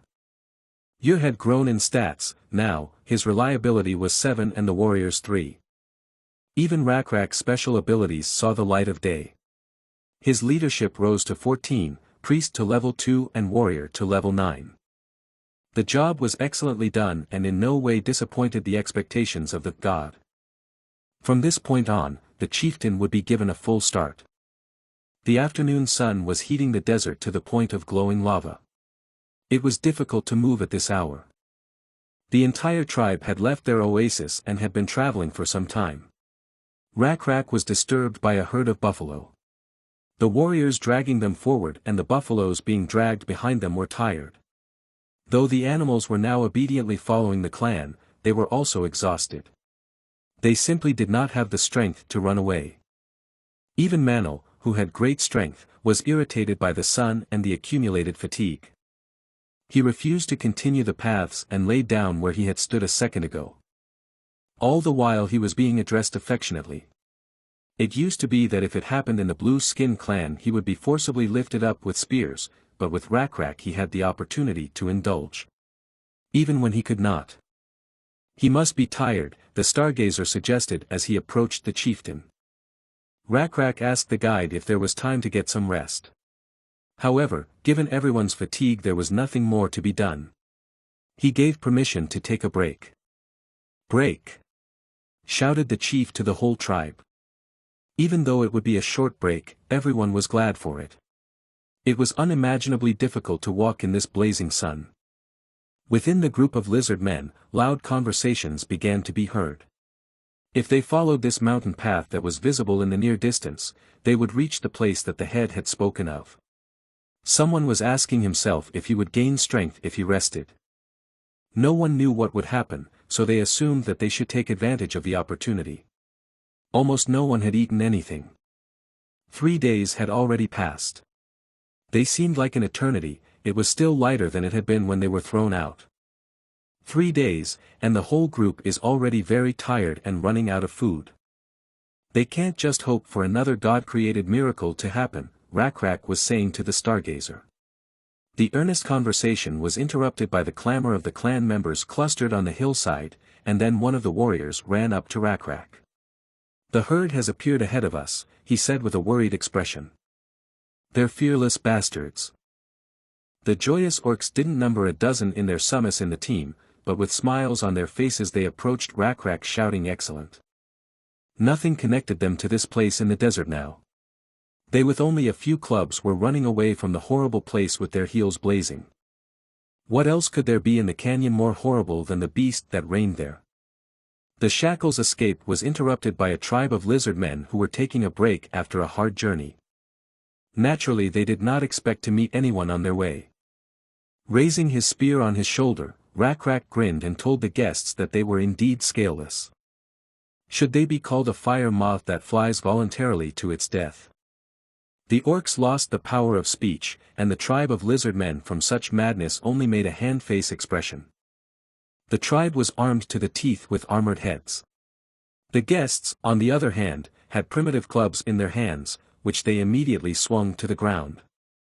The orcs bowed in fear to their strong opponents, constantly apologizing. There had been a misunderstanding, they explained, they just wanted to get out of this canyon quickly. The lizards listened calmly to their story and graciously offered them a supply of sweet root vegetables. The orcs were in a hurry, they left home and ran away thinking of the tribe members who had gone into the wilderness. They only wanted to find something to eat. But why were they in such a hurry to put up their fort so quickly, they feared. Standing up slightly, one of the orcs pointed to the hill they were running away from. Rakrak looked around the hillside. It was deserted, but there didn't seem to be any problems. According to the guide's words, the canyon they were now in was supposed to be traversed in 3 days, and since they had survived everything so far, they could probably survive for a few more days. In addition, as the environment changed, edible plants began to appear here and there. They lived there. Though not rich, they could still make a living. Until one moment. Until a terrible monster appeared. Orcs themselves were large in size, so what could have frightened them? It was not only Rakrak who was interested in this question, but Sianwun as well. What kind of monster was this land that even the god didn't think of it? A huge concrete fortress and many of the same oblong parts covered the body of the Scolopendra. This abomination is deadly even alone. The ancient cancer had some characteristics: an abomination of level 9, strength 120, intelligence 12, and sociality 4. The plot of the perished world game was that the old avatars had left the planet. However, only the gods had disappeared, and the numerous species and creatures that served them remained. Among them was the abomination. Simply put, it was like a giant boss monster that would appear in the field, and whoever took the risk and hunted it would be rewarded accordingly. Rakrak assigned a small group of warriors to guard the rest of the clan and told them to get a good night's rest, while he asked the orcs to point out the place where they had fled in such a hurry. It turned out that there was a monster sleeping there, which amazed not only the chief, but also Gile and the traveler who had followed him. This abomination was sleeping in a ball at the bottom of the canyon. Around it lay the remains of living creatures, which only a glance at which one could realize the nightmarish size of the Scolopendra. One head alone was the size of 4 large water bowls. Such creatures still had special abilities as well, venomous crustacean fangs with the blessings of forgotten avatars. Even if the lizard men teamed up with the orcs, this enemy would still be invincible to them, Sunwon reasoned as he watched the test subjects. Rakrak watched the creatures' crumpled movements. However, as time went on, they intensified. The Scolopendra began to move vigorously, as if searching for prey. The ground shook, putting the tribe into panic. But it was just movement and sleep-talking, said the orc who had survived with it for days in the neighborhood. Should they just run away? And how long would it even take to get around such a thing? Asked the head of the settlement in the Stargazer. The old man thought for a moment and replied that if they went back into the desert again following the mountain range, it would most likely take 8 days. Rakrak hesitated, he didn't know what to do. Looking at his tribe, he realized they were all afraid. Taking a detour was also a great solution, but it also had its nuances. Looking down from above, Sunwon patiently watched the lizard, wanting to hear his opinion. The tribe was extremely fortunate. Not only did they have a wise chief Rakrak, but also an equally intelligent Jail. The girl scrutinized the condition of the many-legged creature, which seemed to have no flaws. It was so well positioned that if a victim fell into it, he would never get out.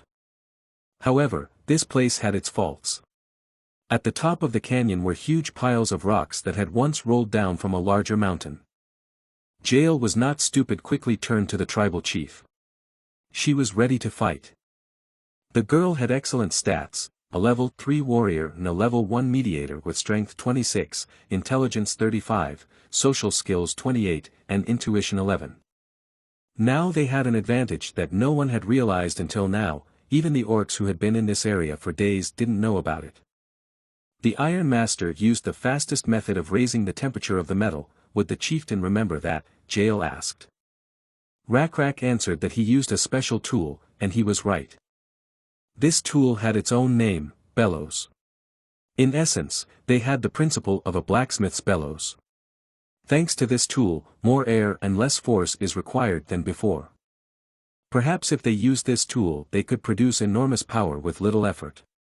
But where was Jael going with this? The boy asked. This device was created after the blacksmith had given it a lot of thought. To make it now would take quite a bit of time.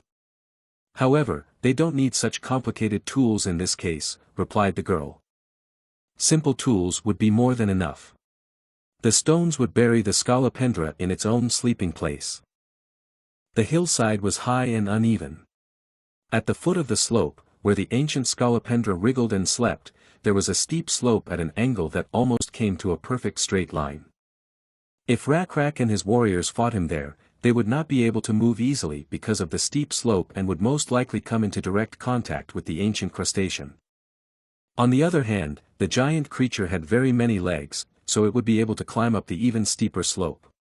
According to the plan, the chieftain was only supposed to approach the abomination when they were about to kill it. There were warriors standing near the boulders that Jael pointed out. They were not with bare hands.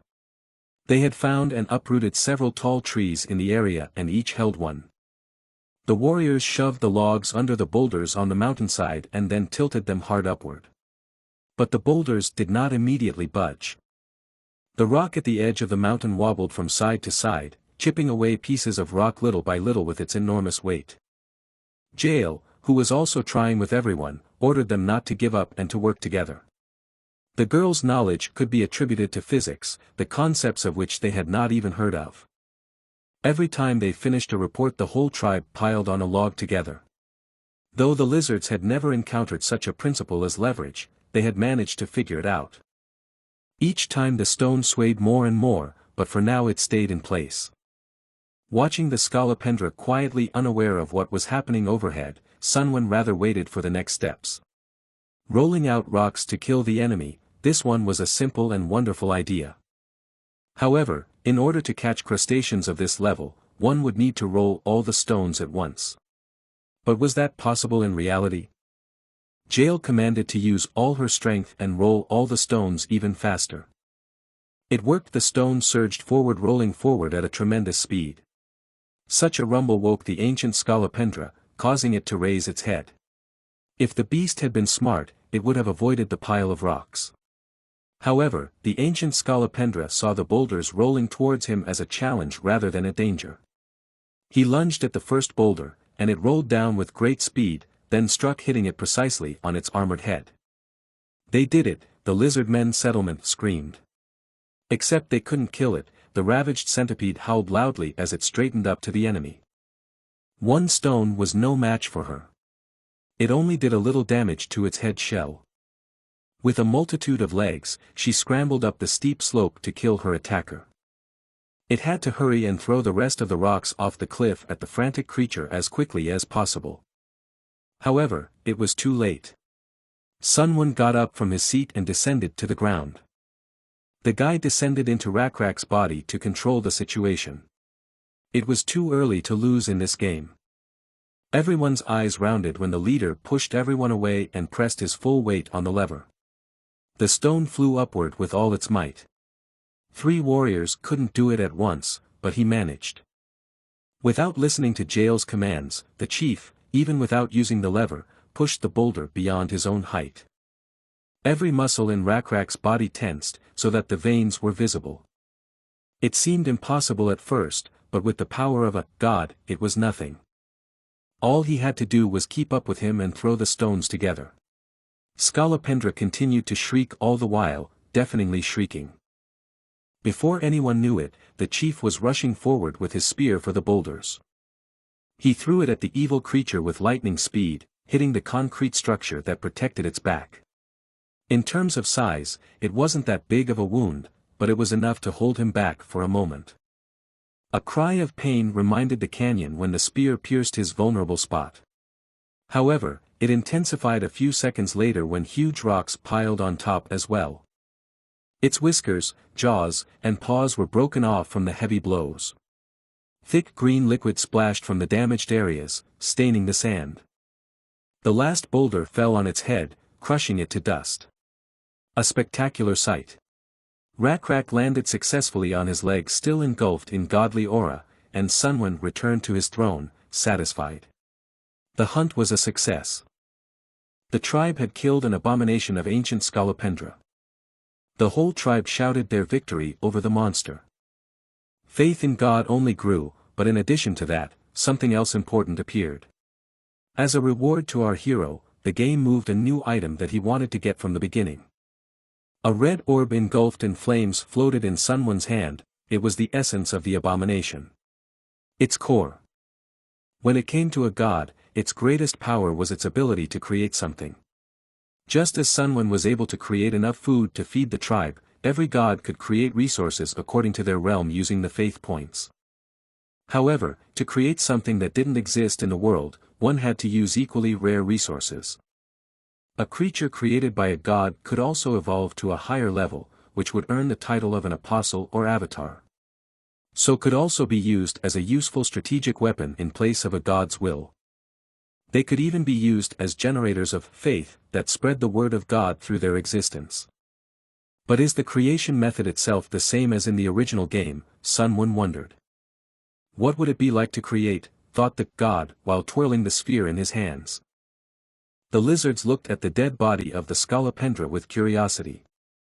Jael ripped off one of the monster's paws and thought that if it was monster meat, then maybe it could be used for food, though it had a peculiar odor, but it was worth a try. Spitting out the raw meat, she said, although the flavor was not good, it could be eaten. It seemed to be hard to eat like this. The girl trimmed the fibers of the food, analyzing its appearance. It might be difficult to eat raw food, it might be worth it to use other ingredients. The lizards might have picked an edible fragrant herb and cooked it over a fire, as an attempt to mask or dispel strong nasty odors. Opening the paw of an ancient crayfish, Jael left the meat there and sprinkled some floats to give the food a pleasant flavor. She offered the first taste to the chief, who was impressed. The food was edible, but a little tasteless, which was logical, because the girl was just learning to cook. As they had no such concept of cooking, simply roasting meat was already an accomplishment. However, Jael went further. Not only did she cook on fire, but she also added seasonings. The smell from the raw meat was so nasty that Rakrak even thought of throwing it all away, but cooking solved everything. Now the head of the settlement wanted to learn this skill as well. He didn't hesitate to take new food that he liked. The lizard girl who was sitting next to him said that she had seen that the leader of the orc tribe had already had a receiver, so she advised Rakrak to find a companion. Food fell from the poor lizard's hands as his jaw dropped to the ground at such a statement. But the girl continued to speak. The chieftain was getting old, so it was necessary to stabilize the tribe. To find a mate, since becoming chieftain there was no time to even think about it. Brave Jael offered himself in that role, unless of course he had someone else in mind. It was a very serious and responsible conversation. The boy was ready to somehow change the subject, but the sun that was setting did it for him. Its direct rays shone directly on the beautiful girl behind whose back reflected the light that interested everyone. In the ruins of the concrete that once stood on the back of the Skalapendra lay a golden slab. On it were carved Egyptian hieroglyphics with a heading from a drawing of herding and farming. It seemed to be some kind of rules. It didn't take long for Ur to start gnawing on this soft material. To this the stargazer said that this kind of metal was called gold. Jael had seen such a thing once. A metal master had once shown her the different kinds of metal. If it is cleaned well, it will reflect light and shine beautifully. They say it doesn't change or rot even after a long time. However, gold belonged to the soft metals and was no better than iron now. Of course, the precious metal could be used as jewelry, but this type of art was unfamiliar to lizard men unlike other species. Naive asked what was the point then if it didn't rot. It was too soft and heavy for metal, you couldn't even eat it. At this statement the kind old man sent the young lizard away with the excuse of catching a deer. That hoofed animal with branching horns had sweet and juicy meat. The orcs showed him the stag's tracks, so he gave him the tile with the remnants of teeth marks and left to hunt.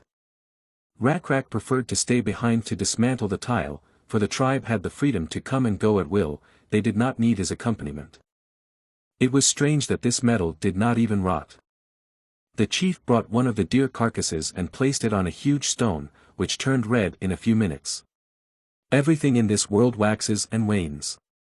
There was nothing that didn't change, but this golden tablet was different. Whoever created it was definitely trying to preserve important information. What could it be? Jael disturbed the chief's peace and reported that everything was ready for bed. The boy hadn't told anyone where he was going. It was amazing that the girl always found him, though that was even a good thing. The only lizard man that wore a fur coat was the chieftain, he was different. Rakrak looked over his shoulders nonchalantly saying that it was just as Jael had said to put it on. It was true, she wanted to give him, as head of the tribe, something different. That everyone who saw him would know he was the head of the tribe. A chief is like a symbol, the girl said, pointing out its value.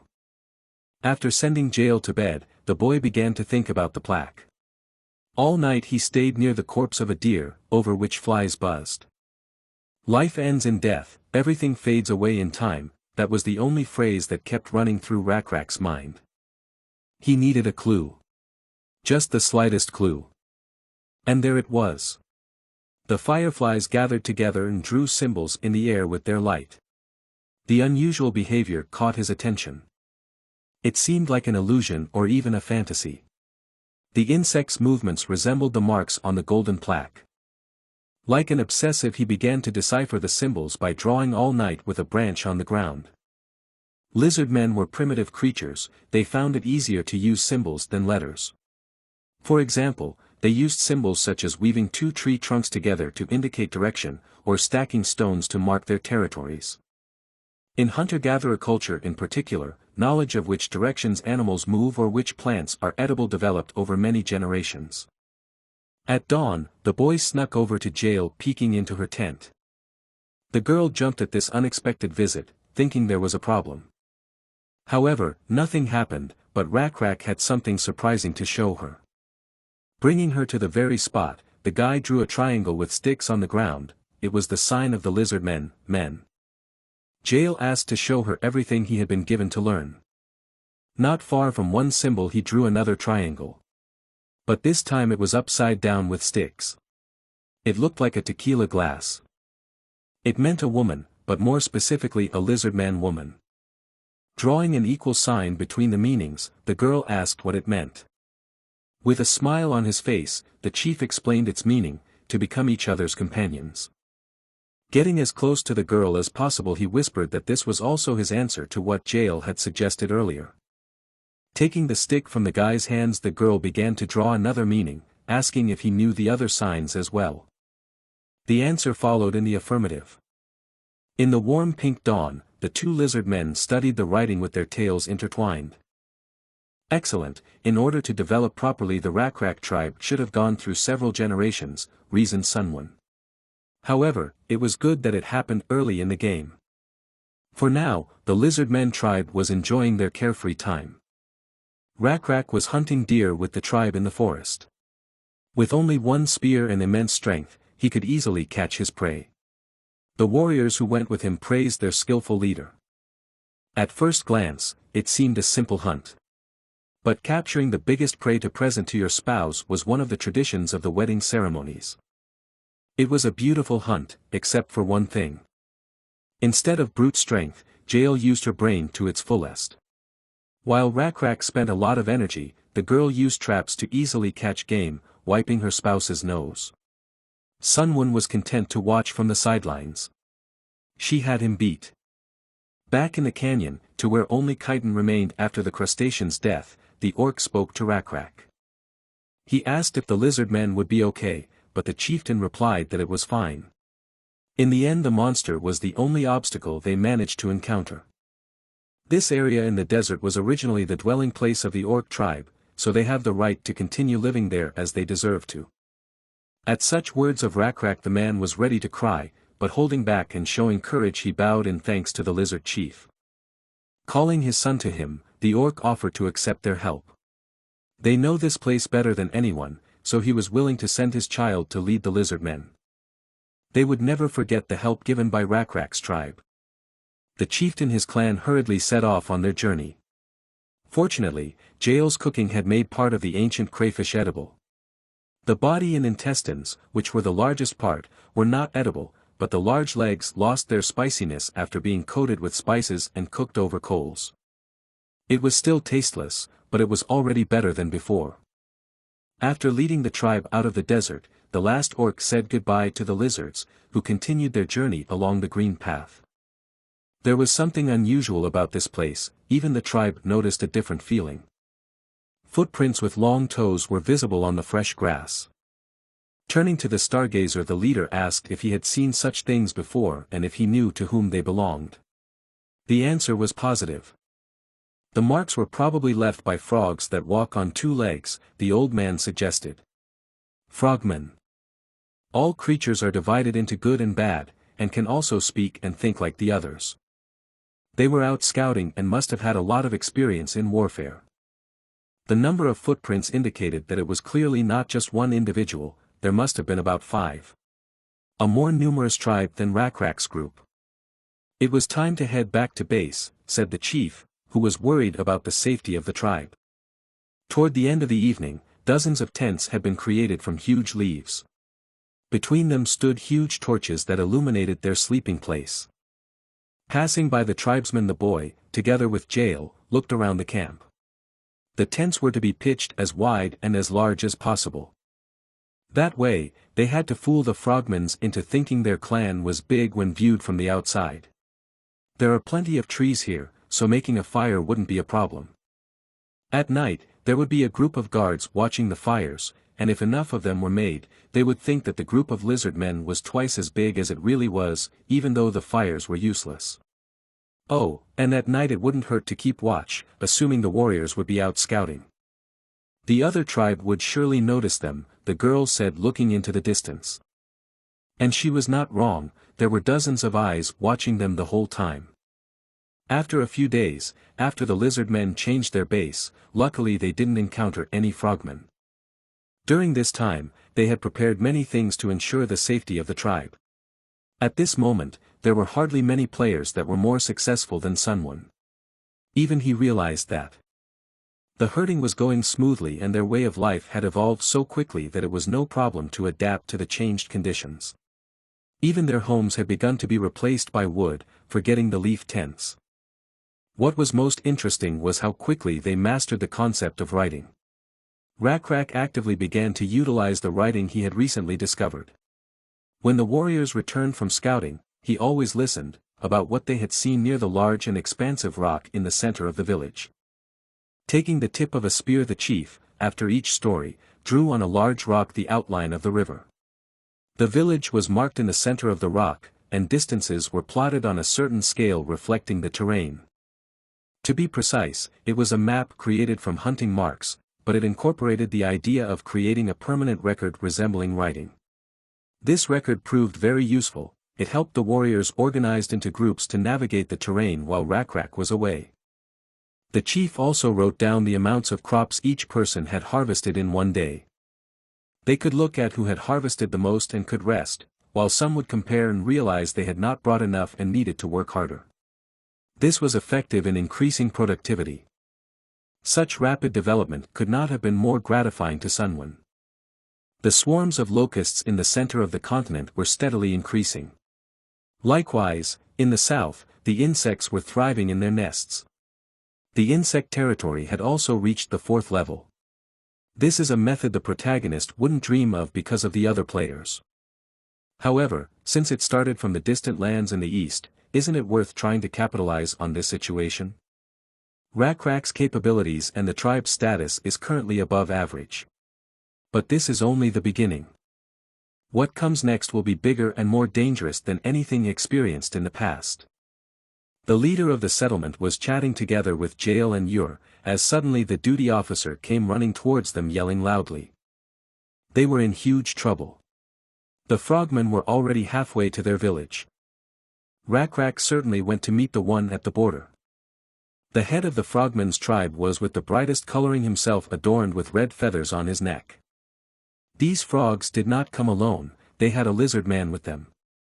The chieftain did not understand why the latter had allied himself with them. Had they come to make peace? The two tribes met in a small clearing in the forest. The warriors were still watching the frogmen and delivering information about them, so their first sight of the toads was not accompanied by surprise. Their skin was slippery and they themselves were somewhat smaller than the lizard men. They were distinguished by their large eyes and transparent eyelids, short necks, and hard bodies. "My name is Shunan, I am the son of the great chief of the Olroy tribe," the toad introduced himself. He was one of the largest men in his tribe, and he had a fancy rope around his neck, decorated with bird feathers. They had not come with intentions of fighting, so their motive was justified by curiosity. To Rakrak he was in his own way polite, so he too waved in response. At his words the chief also introduced himself as the head of his tribe and gave his name. He too had no intention of using weapons against the frogmen. However, why had those come to meet them? The lizard squinted his eyes. The toads looked at each other and nodded. They only came to meet them to inform the guests that they had trespassed into their territory. Rakrak's response to that was that he didn't know that. He didn't even think that absolutely all of that area belonged to them. When they came to that place they didn't see any border markings. However, they would do their best to clear up the misunderstanding. He apologized for disturbing the frogman tribe. Seeing his calmness, the toads even quieted down for a while. However, the lizard men had come from a very distant land and were very tired, so the chief asked permission to spend the night here since he didn't have a home yet. This Shunan is the son of the great chief of the Olroy tribe. He seemed himself qualified to grant their request. Rakrak sucked up as best he could, not letting the young frog fall foul of his subordinates. It was truthfully possible with his authority as the next leader of the tribe. Watching the war toads that came with the chieftain's son, Rakrak realized that they were sent to keep an eye on the lizard men. With questions piling up, particularly about their lizard friend, the chief needed to carefully gather all the information from the toads. This clearing was not the best place to negotiate, so the chief invited Shunan to go to his village and continue in a more hospitable setting. Their tribes had come to a good agreement without any animosity, so a feast was in order, the lizard suggested. It didn't seem like the best idea to the toads, so they declined. They were grateful for the offer, but it was difficult to implement since there was no mutual trust between them. But Rakrak couldn't just let go of those who had done them a great favor. In return for meeting them in the village, the lizards offered to eat in the same clearing. Though the toads had a bit of a debate amongst themselves, they still agreed. After making a fire and catching game, they put the deer carcass on a stick and hung it from the fire. In a short time the odor of fragrant roasted meat formed around the clearing. The two tribes were having a friendly time in their small groups. One thing Rakrak needed to find out now was what kind of relationship that lizard man had with those frogs. But it would also be good to find out his purpose for staying with them. He couldn't ask directly, however. There was no way to show that he was interested in the subject. If his thoughts were revealed to another tribe, he would surely use it against them. Keeping the conversation going, Rakrak asked the other chief what the jewelry around his neck was. It turned out those feathers belonged to Cockatrice. The toad was fingering a piece of jewelry that was half the length of his arm. As expected, the lizards had not heard of it. These were the dangerous animals that lived around this forest. Huge birds that walked on two legs. Not only were they large in size, but they also had poisonous spurs. The frogmen had great difficulty catching them. In addition to their speed, they also had a wide range of motion. They were the reason why the Olroi continued to watch this area. And since they are hard to catch, they must be using another weapon that would be different from a spear, Rakrak asked out of curiosity. Spears? Shunin questioned, squinting his eyes. In an instant, the toad put out his hand and ordered the servants to bring his bow and arrows. He was determined to prove himself. The lizards were not yet aware of such a device and he had no idea what he was about to see. However, no one responded and then he summoned Owen to him. The lizard who lived with them. Since he had nothing to do, he ordered him to bring a bow and arrows, and the lizard man went to fulfill the request without any hesitation. As soon as he fulfilled the first order, the frogman asked him to perform another favor. By that, he meant to hang a piece of bark on the tree so that the heir to the head of the toads could practice archery. Without further ado, Owen went to fulfill the order.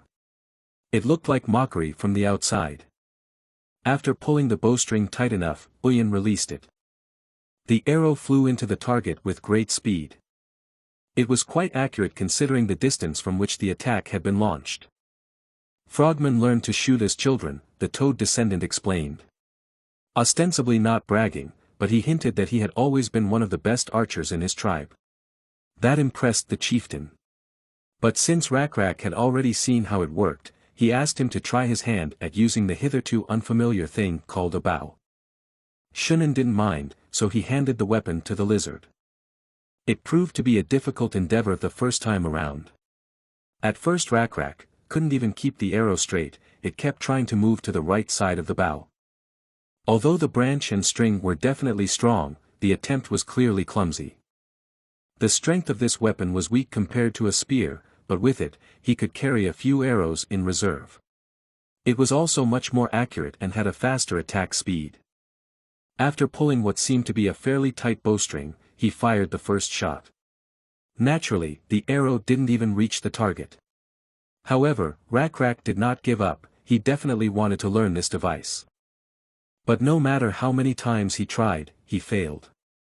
Each time, the arrows hit the ground. It's a very difficult thing to do. Nothing is easy in the beginning, Shunin encouraged his new acquaintance. But at the same moment he switched to Owen, who just stood there and ordered him to collect the arrows. The latter just as obediently ran to pick up the arrows. However, Rakrak told the toad that since he was shooting, he should collect the arrows. But they waved him off and said it was just help. Still, there was something the lizard man wanted to know more than arrows. Walking over to Owen, the chief crouched beside him and began to raise his weapon. A light conversation ensued between the two. Rakrak nonchalantly asked his name so as not to frighten him, but he was still in a slight panic, which was strange. How did the lizard man end up among the frogmen? He asked the boy. He stammered with fear in his voice, twirling the arrows in his hand. Swallowing some of the letters, he tried to answer his question. He's only with them because they live together with other races in the same village, lizardmen and frogmen. But is there really any reason for them to live together? The head of the lizardmen asked. It's because the two races can help each other, he answered with some confidence. It was hard for Rakrak to imagine that. The smile on Owen's face brightened, he seemed young and naive, so he suggested coexisting in harmony. Rakrak was confused, for he had never imagined that such a thing was possible. If different species lived together, their different lifestyles would inevitably lead to conflict. Even if friendships were maintained, the division of society was normal. If the two tribes could help each other, what would that look like? The head of the lizards asked. Owen, however, answered as if he had been rehearsing this for a long time. In exchange for receiving protection from the frogmen, they help in uncomfortable situations. The frogmen can't leave water bodies for long periods of time, but the lizards are able to do so, such as picking fruit and climbing trees.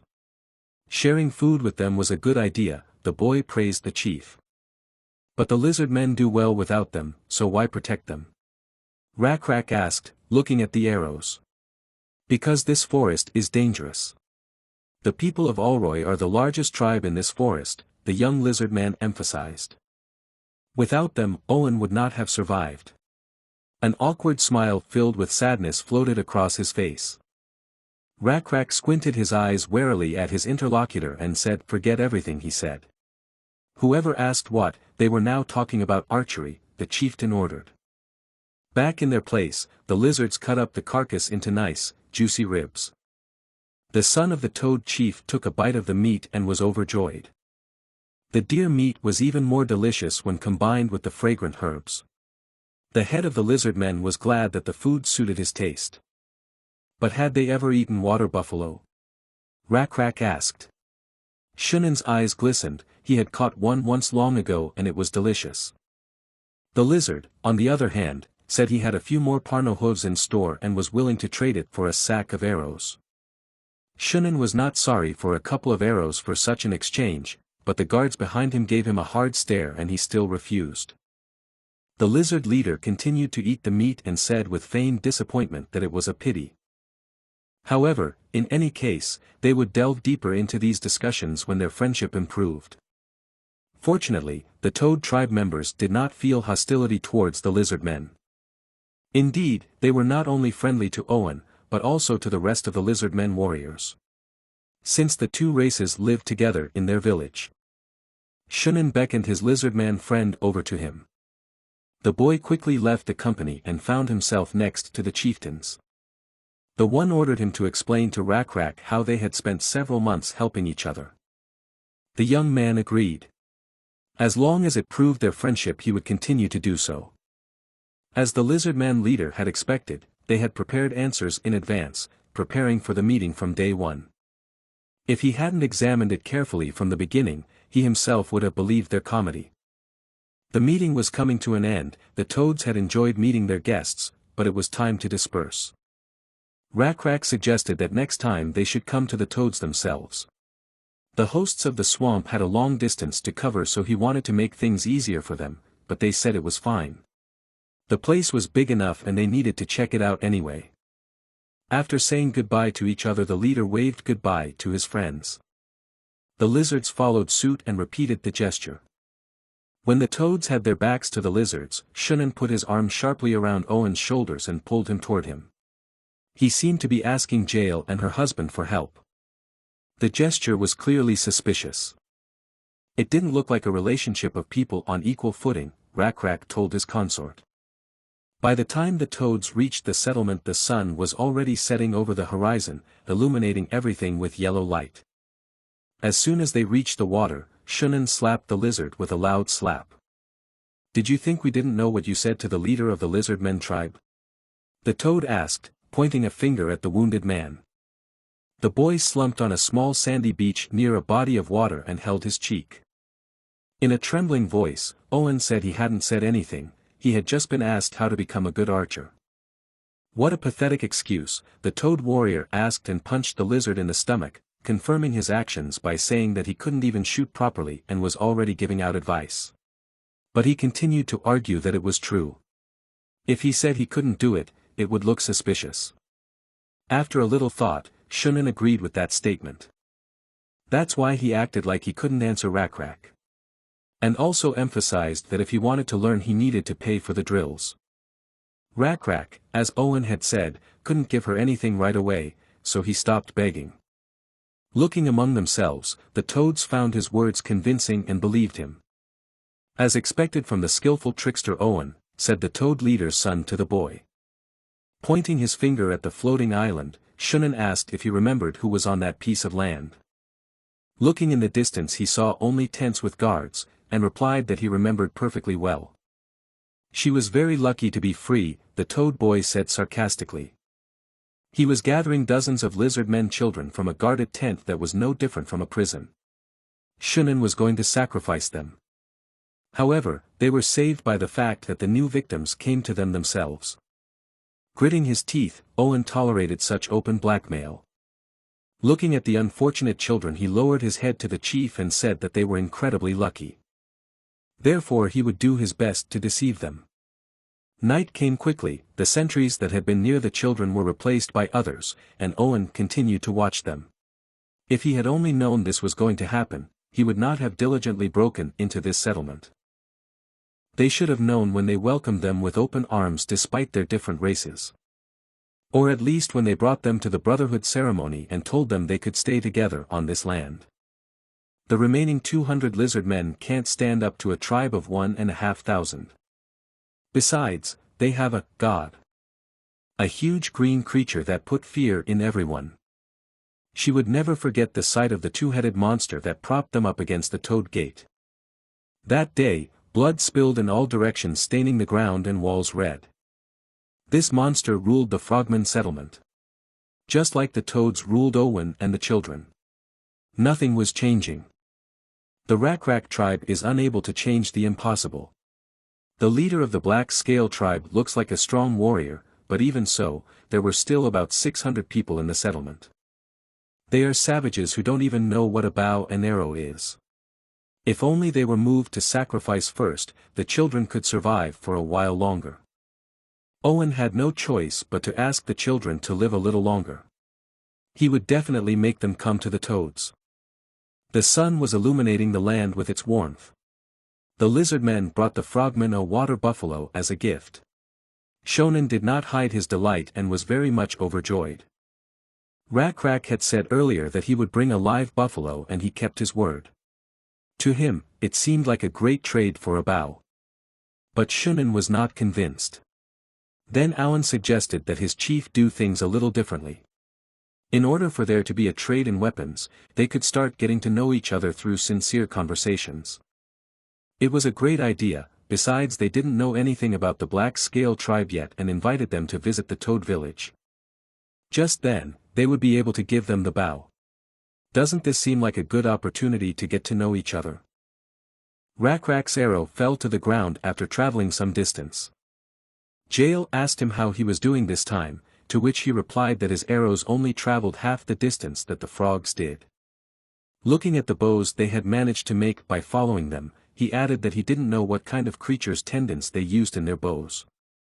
Jael reminded Rakrak that their 5th meeting was coming up, and that they were probably going to find out as much information about them as they could. Continuing to stare at the arrow stuck in the ground, he replied that it was obvious that they were up to something. But the biggest problem was that they didn't know when and what they were going to do, so they had to be on high alert, which was exhausting both mentally and physically. But in spite of all this, it was not in their plans to give up, so after saying that they had made some progress today, he asked Jael about the medicinal herbs that were supposed to be effective against the itching disease, to which she replied that the herbalist knew a place where there was enough of them. This was great news, but at the moment Rakrak was most concerned about a boy named Owen, who he thought would be the key to their plan. Jael was clearly more determined than him. So the very next moment she offered to give him a chance. Which could be a great opportunity for them. At the same time, the delegation of frogmen, along with Owen, were on their way to their 5th meeting with Rakrak. Owen was in the tight embrace of one of the frogmen, making it hard for him to breathe, and he shouted desperately, saying that he had done everything they had asked and that it was not his fault that they had failed. To which Shunin, who was walking behind him, replied that it would take too long to lure the lizards. To which he replied that those lizards with black scales and water buffalo skulls on their heads were more cautious than he thought. To which Shunin, who was holding him, said with a sneer that it seemed those were different, and were not as naive as his tribe, who had trusted them immediately. Owen had no choice but to grin and agree with his words, for it was the truth. The very next moment, Frogman threw him to the ground. He turned to Shunin and said he would go, to which he agreed. Left alone with the lizard. Shunin turned to the lizard and told him that his father had ordered him to speed up the sacrifice ceremony, which took Owen by surprise. Owen went on to say that he should hurry up and get as much information from them as possible, and try to invite Rakrak and his warriors to their village as quickly as possible without arousing suspicion. When he heard this, he asked in bewilderment what was the reason for the rush, thinking to himself that he should listen carefully, since this information was being spread exclusively among the frogmen. He replied that his father's illness and that of the others was getting worse, and that he could not afford to delay it any longer. Owen was surprised at this answer, and wondered if he was talking about the itching disease. And if she wasn't just making everything itchy. Shunin replied in a slow and serious voice that originally the lizard men were not supposed to know, but he could tell him. Then he began the story, explaining that the itching disease was much more frightening and insidious than it might seem at first glance. And if you got it, not only would your skin start to itch, but it would also start to have a sticky white slime on it. That wouldn't go away no matter how much you tried to wipe it off, and it would get bigger and bigger over time. If you were covered with it to a certain level, it became difficult to breathe. And then death would soon follow. That's how a priest in their tribe died yesterday. Owen was surprised to hear this, as he had not heard that the itching disease was fatal, but he realized that it was probably a test, so he could not show his true emotions. It also explained why some of the frogmen hadn't shown up lately, which could even mean that some of them might already be dead. But right now, it was important for him to play his part convincingly. So the very next moment, he said with sadness in his voice that this story should not reach the lizards. He added that if it did, they would laugh at them and also look down on them. Shunin replied that it was true, but they wouldn't be able to hide it forever. After a few seconds of thinking, Owen replied that even so, they had a way to keep the lizards under control, and to do so, they only needed to say that this disease could spread to the lizard men as well. Hearing that, he replied that it was a good idea, but the problem was that the disease couldn't actually spread to the lizards. To which he immediately replied that there were herbs that produced white foam and also caused itching, and if they used them, they could easily fool those. Their task was to pretend to be weak, and as soon as they took a bite, to trap them. After all, there are dozens of rune stones spread across the Fate world. The ancient forest is just one of those places. The rune stones act as a pillar in the He liked the plan so much that he even promised that if he succeeded in luring out the black-skinned lizard, he would unconditionally exclude the sacrifice of his children. When he heard this, he happily thanked him and promised to do his best. However, Shunin thought that it would not be enough for the lizard man to do his best and told him that he was afraid that they would need many sacrifices this time, so Owen should try his best to convince them. Owen tensed up, but still decided to ask one more thing. When he heard that, Shunin looked at him incredulously and asked him what he wanted. Owen didn't say right away, and started by saying that he realizes it's a complicated request, but he thinks it would be a good idea to bring at least a few bows to the next negotiation to exchange. Hearing this made Shunin grimace with anger, giving his opponent weapons was definitely not in his plans. The next day, a delegation of frogmen arrived at the lizard men village with many supplies and gifts. The tribal leaders and their warriors chatted peacefully among themselves. One of the lizard men marveled at the incredibly strong piece of leather. To his eyes it was incredible and he could not believe that it was a simple gift. Could the frogmen really produce them so easily? At the same time, sitting on the packaged healing herbs, Rakrak declared that these herbs were effective against itching. At that moment, an information window appeared and informed him that he only had 15 minutes left to defeat the bear. Pretending to think about the offer, Shunin replied that no, rather than saying there isn't enough. He would say that trading weapons is difficult. After all, it's difficult with a certain level of faith. Rakrak sighed and thought, that's it again, faith, faith. Surely he had something else to do. And after a moment's thought, he came up with something. Rakrak formally addressed the frogman leader saying, Shunin, a son of the great Alroy, for the sake of the faith of both tribes I have a request to make. Though promptly answered him what he would say. His request was a little strange and unexpected. Rakrak wanted to speak to Owen separately and personally. Shunin looked at his captive with a smile and simply replied. Do whatever you want. They seemed to be playing their roles well and nothing wrong could be seen behind their smiles, but that was not the case. Rakrak wanted to find out what was wrong with them and what the lizard man was hiding, so he led him away from earshot. Their conversation began with Owen telling them that their tribe had joined the pack with the frogmen through a ritual of brotherhood. Rakrak wondered what that ritual was. But Owen replied that it was a long way off and that they still had plenty of time to get to know each other well. So he asked to tell him all about their tribe and then he would provide them with as much information about the frogman as possible. Owen tried to be as friendly as possible and suggested to his interlocutor to put aside all doubts and come closer. However, Rakrak noticed a blue butterfly that he already knew, which immediately gave him certain thoughts. But still he didn't understand why it was here. When it landed on Owen's head, it was clear that Rakrak had to lure him to his side and use him. Owen himself did not understand anything and only asked what this strange butterfly was. After looking at the flying butterfly, Rakrak finally decided to play a dangerous game. He told Owen that indeed there were many doubts and suspicions between them now, so it should be put to an end. And now he would tell him everything about them and their story.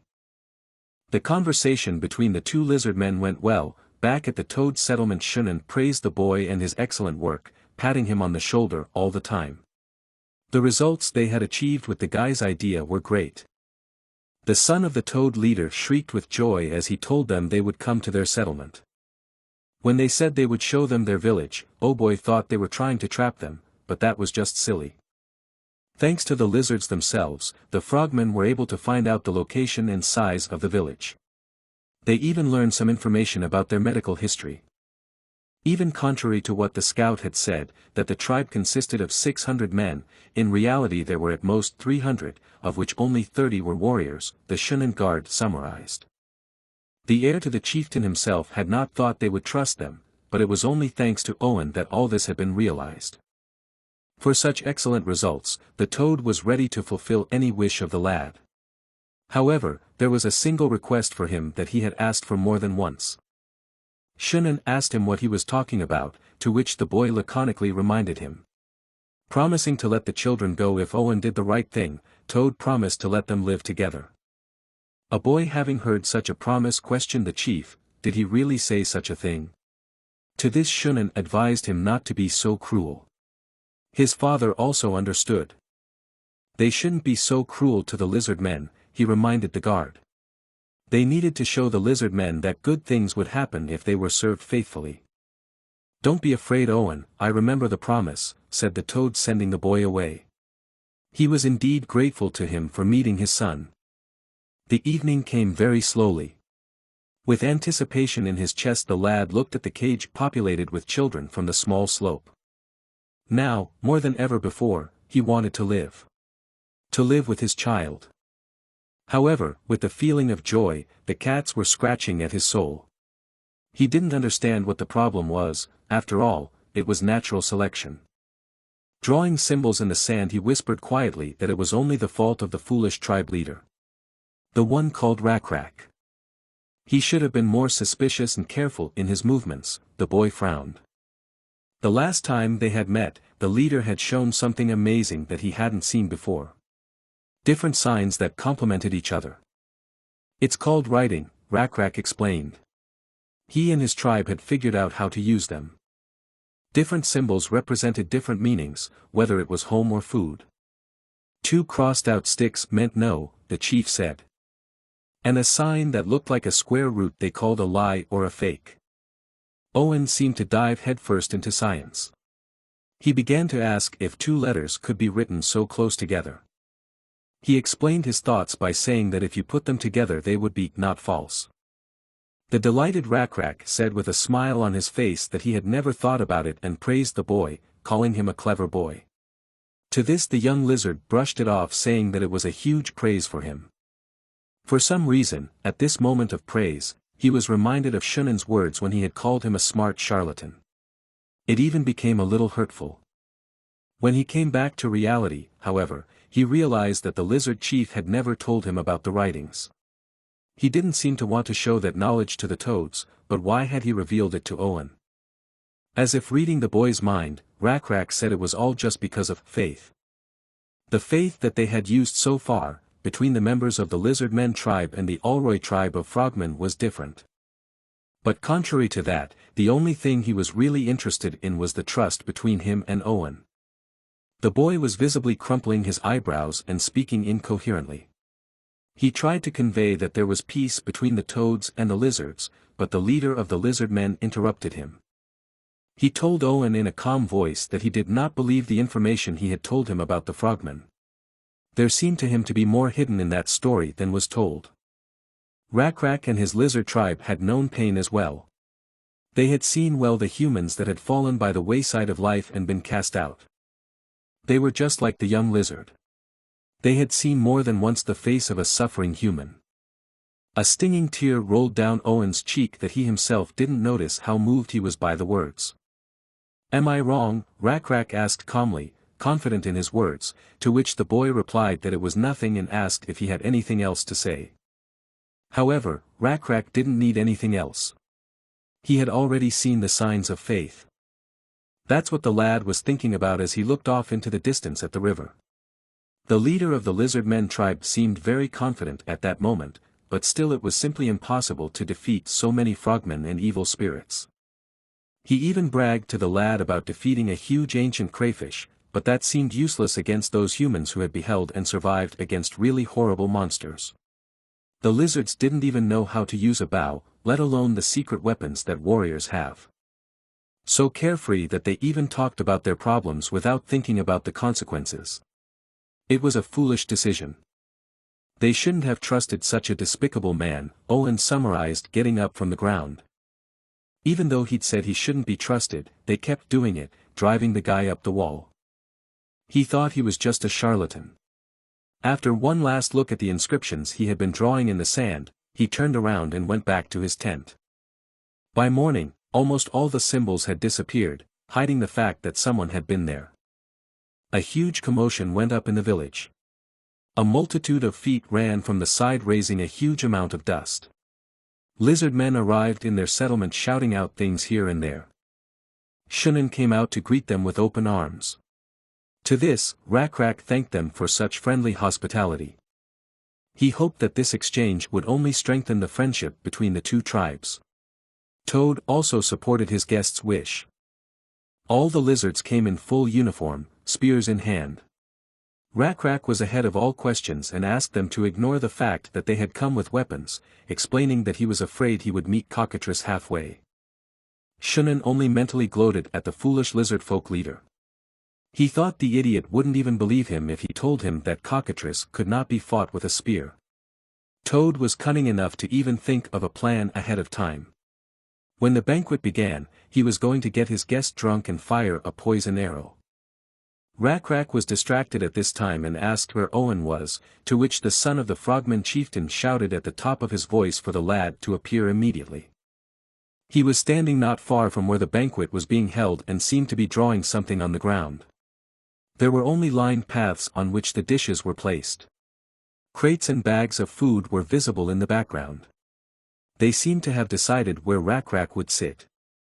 "Sit there," Shunan pointed ahead and asked him to say hello to Owen, and he went to make sure the food was cooked properly. "So be it," the lizard replied, pulling a smile onto his face. Getting close enough to the guy, he called out to Owen, who was waiting for him to come.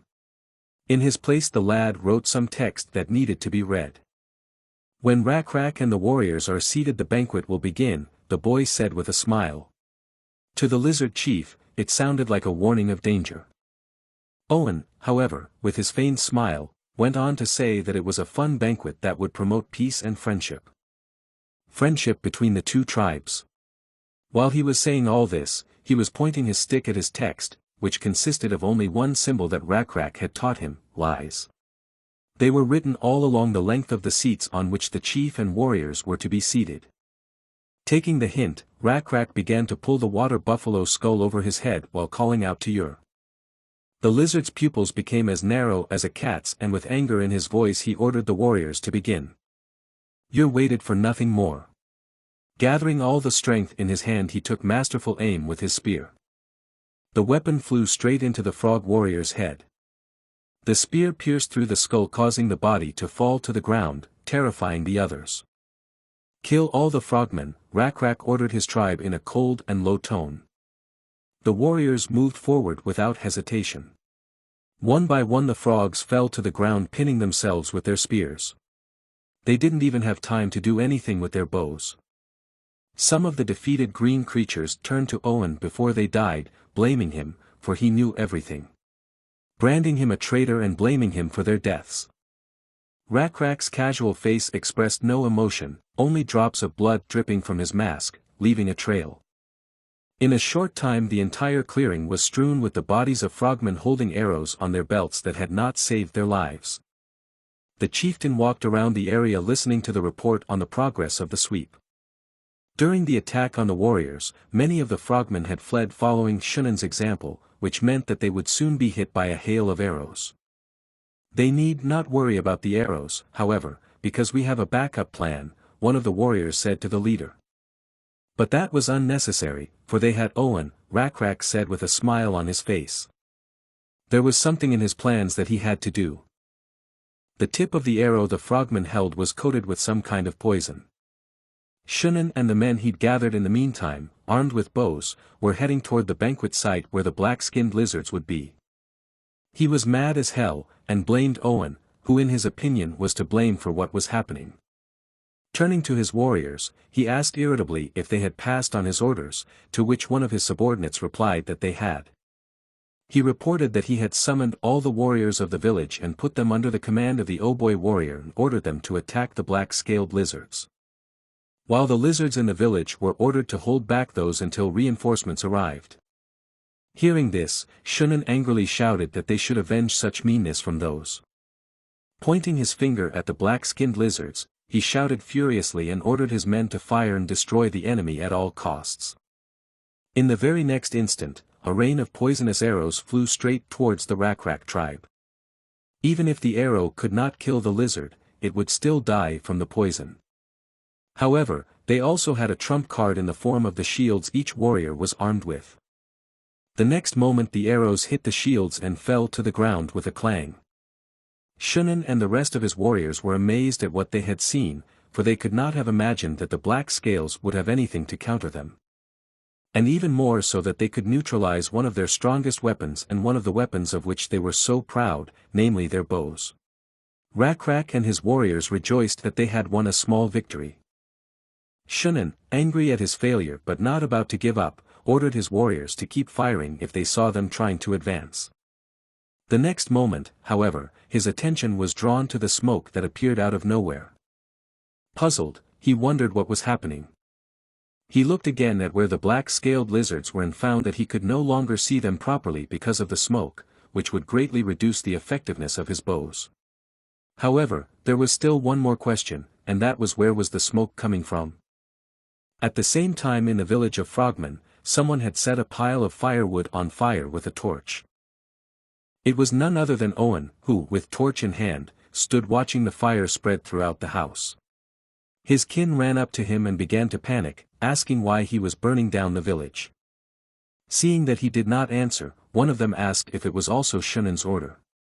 Owen replied that it was not, but that he had been asked to do so by the leader of the black-scaled lizards. Hearing this, his kin were perplexed and shocked, as they could not understand why he had decided to listen to their enemy. Seeing their confusion and panic, Owen told them to calm down and trust him, then informed them that the black-skinned lizards intended to crush the frogs. The grayish-brown scaled lizards were silent. Owen was the smartest among them, and they realized that even if this trickster risked everything, they should do the same. The tips of the lizards' wooden clubs caught fire, and in the next instant, the village of Toadman was engulfed in flames. Shunan watched with shock and despair as his village burned. He still could not believe that Owen could betray him. Seeing that the grey scaly lizards had betrayed them, and that their situation was getting worse and worse, he gave his warriors the command to retreat.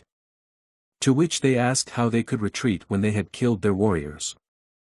However, Shunan's priority was his safety, for if his successor got into trouble, it would most likely be all over for the village. However, since it was the successor's order, they could not disobey, so grudgingly they began to prepare to withdraw. Turning to Shunan, one of them asked if they would join the Oboy warrior. However, he himself did not know the exact answer to this question. Although he had no doubts about his abilities, his intuition told him that in order to get rid of the black-skinned lizards, he needed a more reliable way. At the same time, the frog warrior Oboy was confused as the village burned while there was no word from the warriors preparing for the feast. By his assumptions Shunan must have been continuing to fight. However, the problem was that the 10 warriors who were in the banquet hall, as well as the 5 others who went to check, were most likely dead. This left Shunin with about 15 more men, while there should have been 4 or 5 more on the island. Adding them together and adding his 10 warriors as well as the warriors from the upper-class village, the total should have been somewhere around 45, which meant that they still had the advantage. Instead of panicking, he began to encourage his warriors by telling them to put more poison on their arrows. After all they had to do was wait for Mr. Shunin to arrive, with whom they would retreat. But despite his confident words, his warrior intuition warned him of the approaching danger. And as it turned out, his intuition was not lying. The very next moment, a noise was heard in the bushes nearby. Quickly reacting, he immediately pointed his bow in the direction of the noise, shouting for the man who was sitting there to come out, threatening to shoot him. But behind his determination and threats was fear. He had the same feeling he had when he met Cockatrice, and his instincts told him to run. But he could not do so, for the next instant 2 large eyes flashed through the bushes. On seeing them, Oboy immediately ordered his warriors to shoot at them. The warriors released the bowstrings of their bows, and the arrows flew at the enemy. But in the next instant, the faces of all the frogmen who saw what appeared before them were filled with fear and horror. Before them was a huge reptile, on the back of which sat several black, scaly lizards.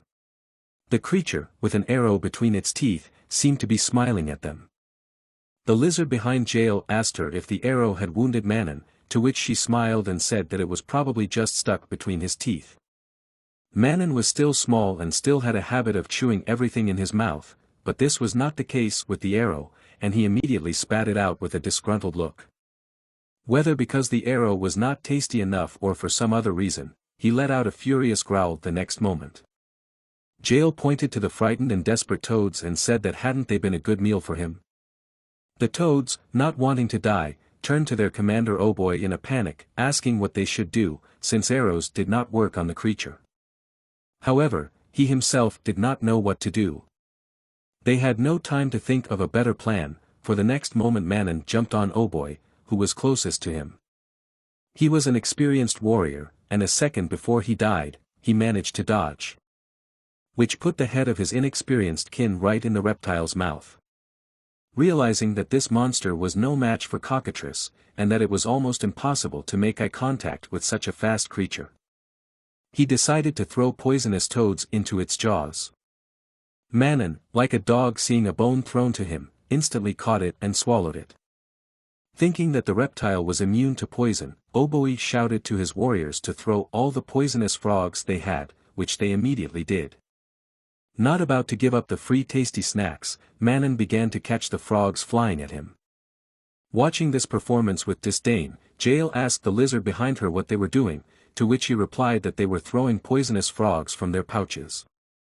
But she said that she had seen it herself, but what she was more interested in was why they were throwing their snacks around, which she thought was very strange. After a moment's thought, he replied that perhaps it was an act of goodwill. Jael grinned wickedly at this, then turned to Manon and told him to explain that it was too late for that. One of the blessings they had received from the god was the blessing of resistance to poisons, which was crucial at the moment. Seeing the evil smirk on Manon's face, who was looking at him like he was lunch, Oboy realized that his foolproof plan had failed, but there was no time to do anything about it. For in the next instant, the huge reptile leapt at him again, and this time without missing a beat. In the Frogman village, traces of blood could be seen everywhere on the ground, while their houses burned with fire. A frogman sitting in the bushes with a bow was aiming at someone. In the next instant, the arrow was speeding through the air towards its target, which was Rakrak, who was walking somewhere. However, even though he could not see the arrow coming at him, thanks to his excellent instincts he was able to sense the approaching danger, and reflected it with his massive tail. While Ur, who had arrived in time, neutralized the archer with a single blow. When he approached Rakrak, he informed him that it looked like the frogman had been the last, adding that Shunan had indeed abandoned the village and fled when he sensed danger. To which he replied that one of the reasons for this was the betrayal of the grey lizards who were currently fighting against the frogmen with them. Then adding that even so they had no right to criticize them, as it was their choice. However, what he was really interested in, and what he thought was really strange, It was why, despite the criticality of their situation, the great Aoloi they had only heard about did not show up. Sunwon, who was watching them from above, smiled shyly, pleased with himself. Then quietly muttered to himself that it was all because of him. Among the countless tactics and strategies used by him, there was one that was probably one of the strongest in the game, and it was called disease. It worked and was effective in any era. It was a tactic he decided to use this time. Even though he had some trouble finding the right virus, since it was only supposed to work on the mucous membranes of amphibians, he still managed to do it. The time when Rakrak followed the astrologer to the southeast, where the tribe of frogmen was located, coincided with the time when the protagonist discovered the virus. And even though the virus and the frogman tribe were hundreds of kilometers apart, he successfully managed to transport it to them thanks to his insect army, who, despite many casualties along the way, eventually made it to their village, where he first infected their leader, the great Aoloi, who has since disappeared. At the same time, the sounds of drums could be heard around the island, banged by several frogmen. On the ground near the water, several bound grey lizard cubs were kneeling.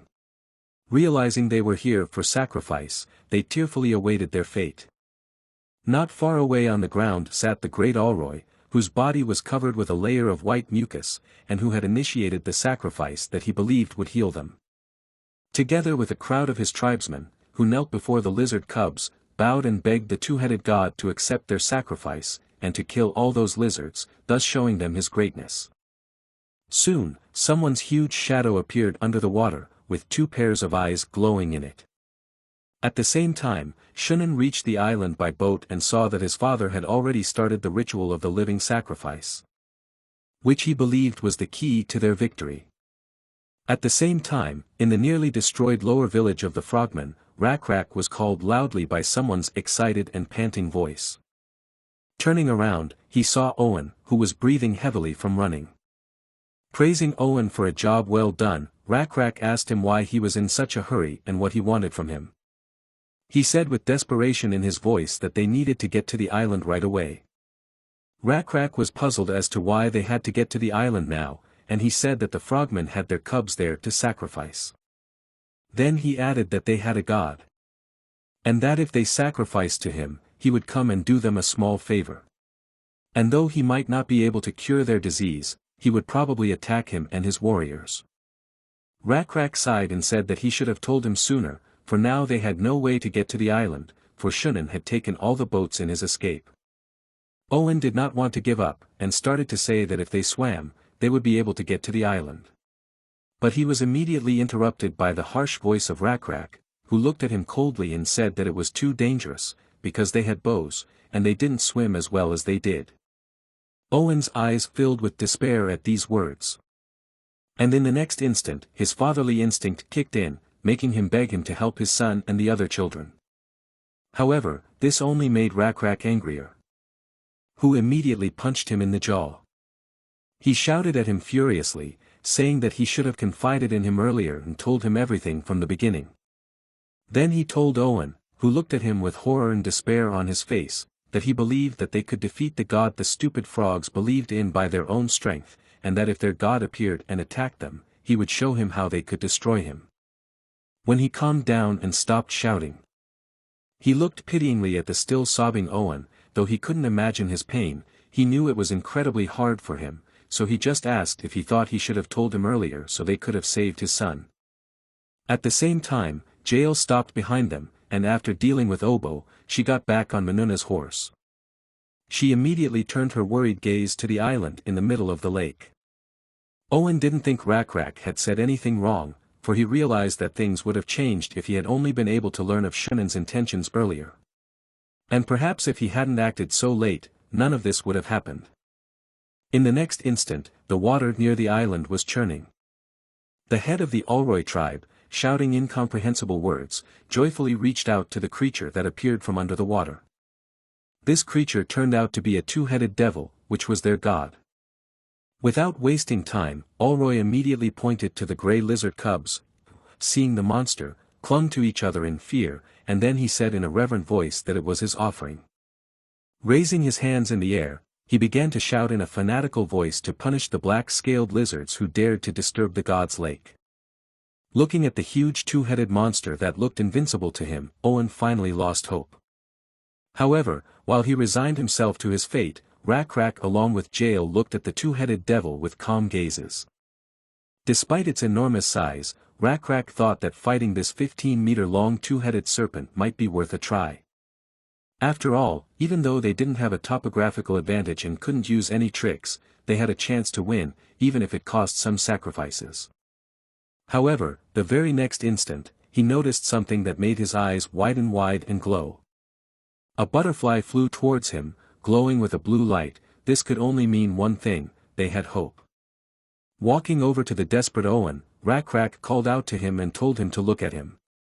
He raised his head in bewilderment and looked at him with his tear-wet eyes, which widened the next moment at what he saw. Standing in front of the huge mantis that appeared before them in the moonlight, Rakrak turned to Owen and asked him if he believed in miracles. Kneeling before his god, Olroy shouted loudly to his tribe to worship the two-headed devil. He again began fanatically shouting to the monster to accept their offerings and destroy the lizards. Shunan bowed his head and watched as he approached the victims, but at one point the monster stopped in indecision and looked forward. With Aura's experience, this god had always been hungry for sacrifices, and always as if he had been starving for days, had rushed at them, but to his surprise, this time no such thing had happened. Wishing to know what the demon was looking at, he followed his gaze and turned around cautiously. His eyes widened at what he saw, and he instinctively froze with fear. There was a large shadow above the tall trees, belonging to a huge creature with large eyes, which at the mere sight of it inspired awe and terror. The sounds of this creature's movements were accompanied by the cracking sound of trees bursting out of the ground, which immediately made the frogmen bowing to the two-headed devil turn around. Like their leader, they also froze with fear when they saw the creature approaching them. Shivering in fear, someone from the crowd loudly exclaimed, "It's God!" Their fear was understandable, for looking at this creature, it was clear that compared to him, the two-headed devil was just a pathetic water snake, while he really looked like a true god. When creating his creature that would follow his will, which was made possible by the fact that he had the essence of the abomination that was left after killing the ancient Skalapendra, Sunwon decided to focus on practicality, adding strong legs as well as wings, sharp jaws, and large eyes that allowed him to see in all directions. Although the resulting creature resembled a mantis, it was a completely different organism. He guessed that at that point there probably weren't many players who had been able to create their own creature before him. We'll go back to the two-headed demon, who was confused and furious when he saw the creature approaching him, because if he let the creature that had invaded his territory stay, he would have to give up the savages and the victims. And so even though his opponent seemed large and strong, he was not about to back down, for he himself was a divine being. Already in the next instant, it opened its jaws and rushed at him. Stretching out one of his arms, the mantis easily squeezed one of the heads of the snake that was trying to attack him. Crawling out onto the ground and colliding with the mantis, the snake crushed several frogmen with its body. Seeing this, the rest of them started to run away screaming in panic. Shunan barely managed to drag his father away. Despite the fact that he was almost killed, he continued to watch the monster fight with horror. Not wanting to give up so easily, the serpent opened its second mouth and tried to attack the mantis again. But like last time, it was not successful. The mantis neutralized the attacking head with one strong blow. Then turning to the snake in a quiet voice, which despite this was heard by all the lizards near the lake, he said that if he dared to call himself a god, he should realize that he was in fact nothing. Aura and Shunan, who were watching, had a look of horror on their faces. Then grabbing the serpent's remaining head, which was still showing signs of life, the mantis said he would offer it to his creator, so that he could atone for his stupidity, for his stupidity was not a sin. In the next moment, illuminated by the bright light of the moon, he pompously tore off its head. Then, under the gaze of all present, turning to the dead serpent, he said that his sins were forgiven by his blood and flesh. Even Sunwon, who was watching, was surprised, as he didn't expect that he would win so easily, because even though there was a big difference in skill and level, he still had high hopes for the two-headed devil. However, he decided to think about it later, because his main goal was to help the tribe of lizards, who saw the victory of their god and began to shout with joy, while Owen cried again, but this time with joy. Seeing the joy and happiness on the faces of the lizard men, Sunwon thought to himself that the emotions he was experiencing were quite entertaining. Turning back to the corpse of the two-headed demon, he noted that his abilities weren't too bad, considering that he had a small area, not a large one, unlike the others. But he hadn't used it, which suggested that the reason was his creature, which was probably just too strong. Another reason to rejoice was the system window that appeared in the next moment, informing him that for killing the two-headed devil, he had received its essence, as well as the small area it possessed. In the next instant, another system window appeared in front of him, asking him if he wanted to check out the new territory. The fact that he was able to obtain another essence and a new territory so quickly could be attributed to nothing but luck. So without thinking long, Sunwon confidently pressed yes. The next message that appeared after his choice made him unconsciously smile. After all, it said that he had obtained a small patch of water. However, the only problem was that he didn't need it now. Because the lake had no access to the sea, which made him decide to put it aside for now.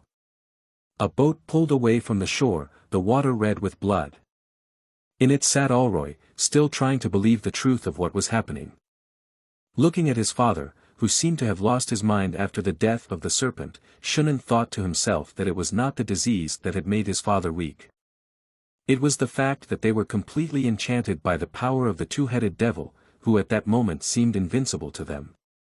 And at the last moment, they did nothing but hide behind him, and when he lost, there was nothing left for them to do. At the same time, Sunwon approached the mantis, seeing him and addressing him as the creator, said that he had done his will, to which he continued to look at the island and replied that he had indeed done an excellent job. Then he added that he could rest until the next time he called him. Disappearing, he said in a respectful voice that he would do his creator's will again when the time was right. He looked once more at the lake, which was silent. Sunwoo turned his gaze to Rakrak and said that he was not the kind of lizard who did nothing at times like this. Seeing the surviving frogmen fleeing in boats to the upper village, Rakrak cheered his warriors and shouted that they would win a complete victory today, then asked if there were any volunteers to take them to the upper village of the frogmen. He was immediately approached by Owen, who said that he wasn't that tired yet, and that he needed to meet his son on the island anyway, and said he would do so. But he was not the only one. The next moment several more grey lizards asked Rakrak to let him help them as a thank you. He looked at them and replied that their bodies were not fit for battle and they would not be able to fight, to which one of them replied that he too had once been a warrior, adding that warriors were not the only ones capable of killing frogmen. Then pointing to his kin, who despite their wounds were willing to fight even with sticks in their hands, he said that he might think it was cowardice of them to do so only now, but the sight of them fighting made their hearts burn, the first time they had felt that way since becoming slaves. Looking at them, Rakrak replied that it was like a grudge. To which the grey lizard tearfully replied that it was, for the hatred, resentment of losing their life companions, children and grandchildren, made them wish the frogmen dead. As he looked around at the grey lizards once more, he realized that few of them had ever held a real weapon, let alone been wounded, but understanding their pain and bitterness, he could not stop them. So in the next instant he raised his fist and shouted loudly, telling all those who wanted revenge to follow him, followed by the screams of the lizards who were intent on finishing off their abusers once and for all.